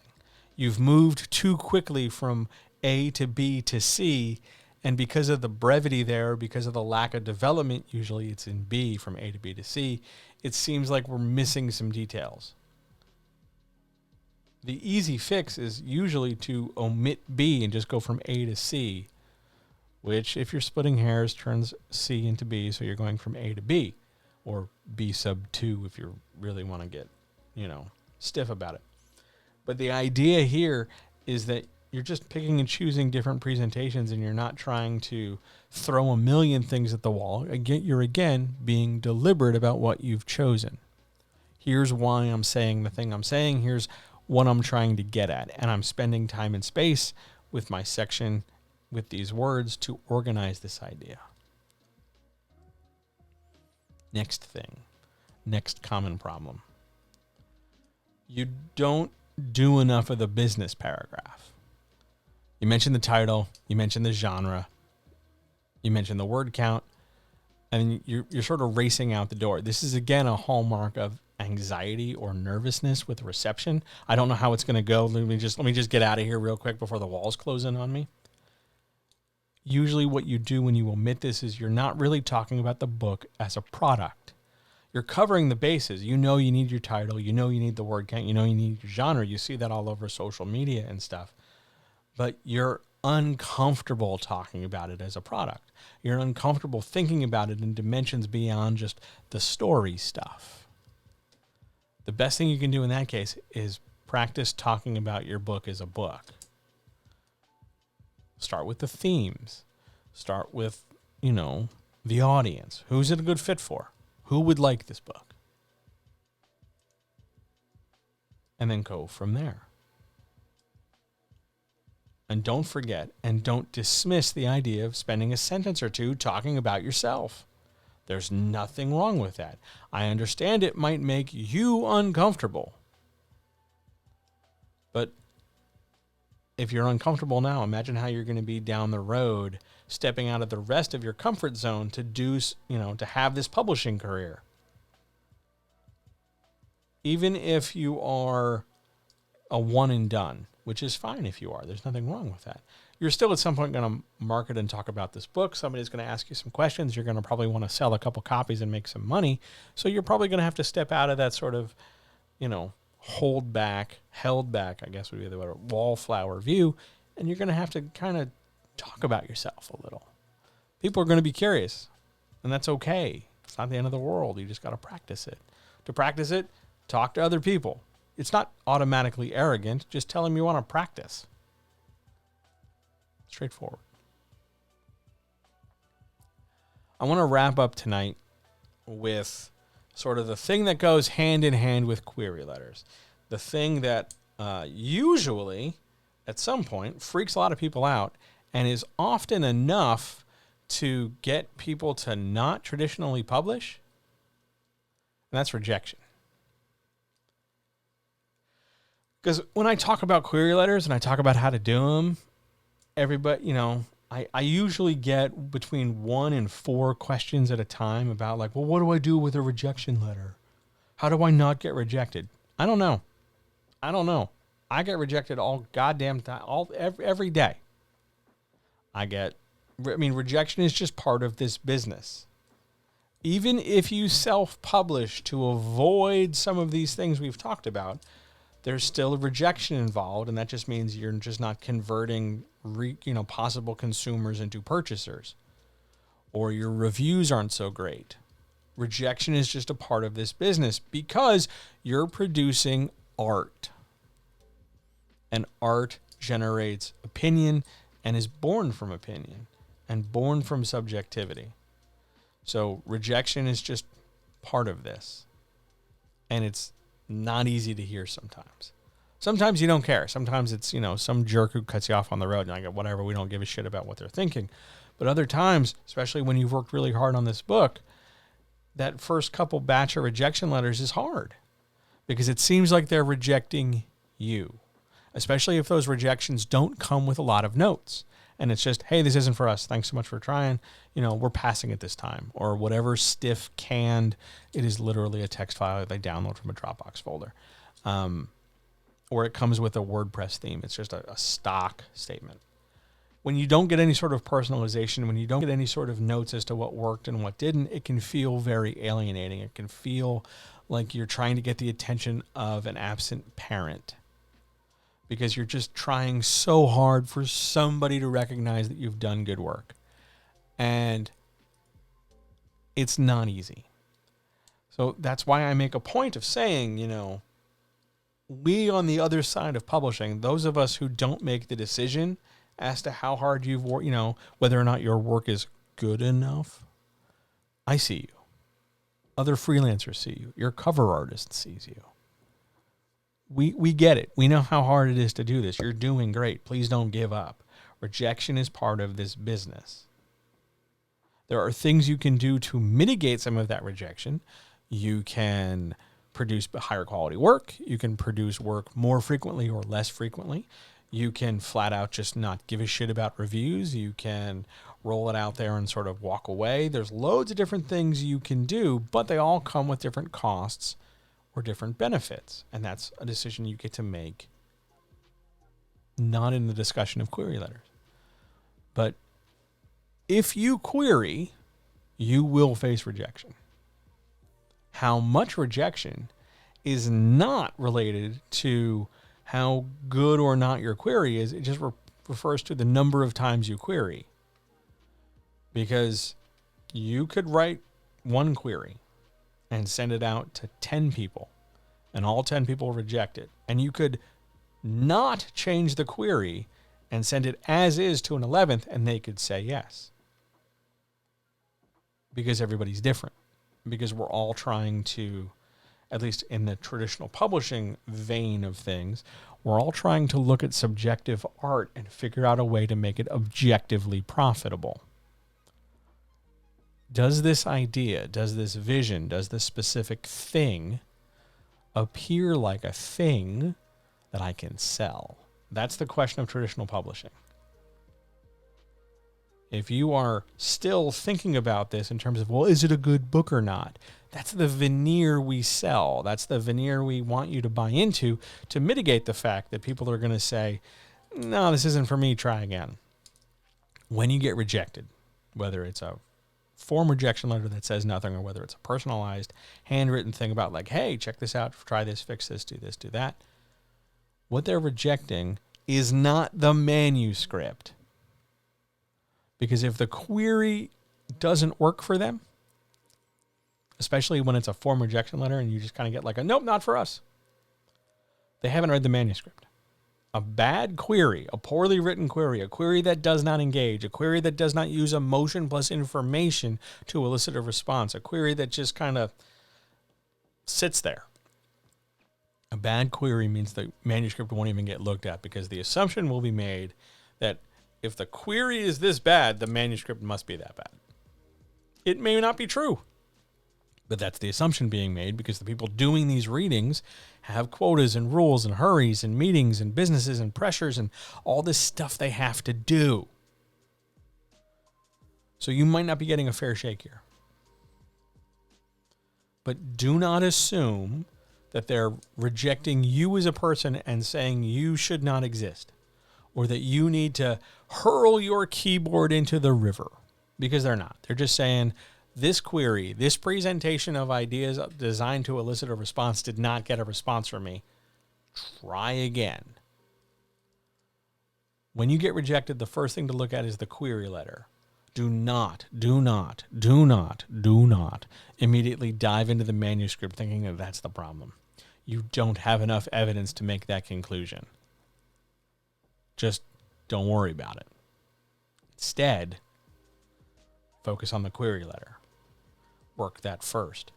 After more rejections with more evidence, then we can start thinking about and tinkering with the opening of the first 10 to 15 to 25 pages of the manuscript to start to reshape things, maybe kind of, sort of, possibly, but your first move should be query letter based. But rejection happens. If you don't want to be rejected, the only way to guarantee zero rejection is to not publish. I said this in a chat maybe in November. If you don't want to get rejected, just print your stuff out, put it in a box, and stick it in the garage.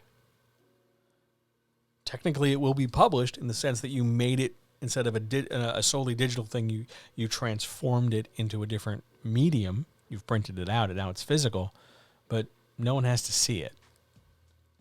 So long as no one else sees it, no one else knows it exists, you can't be rejected for it. That's the only way I know. And I've been doing this a long time. That's the only way I know to make sure you're not rejected. Let no one else know you've done a thing. The downside is that if no one knows you've done a thing, it's real hard to get praise for it.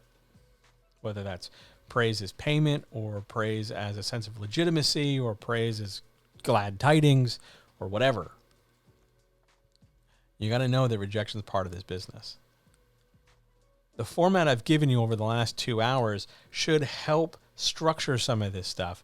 Maybe not do away with rejection, but certainly give you a better foundation to offset the volume of rejection you may generally encounter. Better framework and strong decisions and some focused organization and some specific writing go a long way. And lastly, the very last thing, to answer the question I get invariably every time, how many query letters should I send? How many do you want? Is it better to send them in batches? How many queries do you want to send? Some people set a number and go, I'm going to send 100. Maybe not all at once, but I'm going to send 100 and then see what happens. So maybe they do that in 4 batches of 25. Maybe they do that in 10 batches of 10. Maybe they do that in 2 batches of 50. I don't know. That's up to you. There is no magic correct number. There is no magic number. Oh, everybody gets published by their 15th. No. Every book is different. I will give you one last closing piece of info. If you really want to get good at this, absolutely, positively, well and truly good at querying, and take some of the sting out of it, every time you need to write a query, write a brand new one. The best way I know to get better at this is to do it over and over and over again. So, when in doubt, write a new query. Use the tools you just got for the last 2 hours. Practice, practice, practice, practice, practice. Best thing you can do. I want to thank everybody for checking this out tonight. I know it's a Tuesday. It's not my usual streaming night. This is sort of a semi-last minute thing, but we'll get back to regular business starting tomorrow, because tomorrow, which is January the 12th, I will be right back here, right back in this chair, right back in this office for the weekly Writers Chat, which, if you don't know what that is, it's the weekly Q&A where right here for 2 hours, I answer questions from all across social media from all different kinds of writers who are writing all different kinds of things. And as a bonus this week, if you are a member of the Patreon, and if you are a member of the $5 and $10 tiers on the Patreon, I'll also be back here Friday with a special magic bonus stream. But we'll get more information about that tomorrow. For now, thanks for checking this out. I really appreciate it. This will be up on YouTube tomorrow, possibly. What time is it? More than likely, it'll be up tomorrow, Wednesday the 12th in the morning. But for now, thanks so much for checking this out. I really appreciate it. I hope I answered your questions. If you have more questions, let me know. You can come ask me at the Writers Chat tomorrow. You can find me on Twitter, awesome, AWESOME _ shift in the dash key, JOHN, awesome _ John on Twitter, or check out the website, writernextdoor.com. Thanks so much for being here. I will see you guys very, very soon. Tomorrow, in fact. See ya.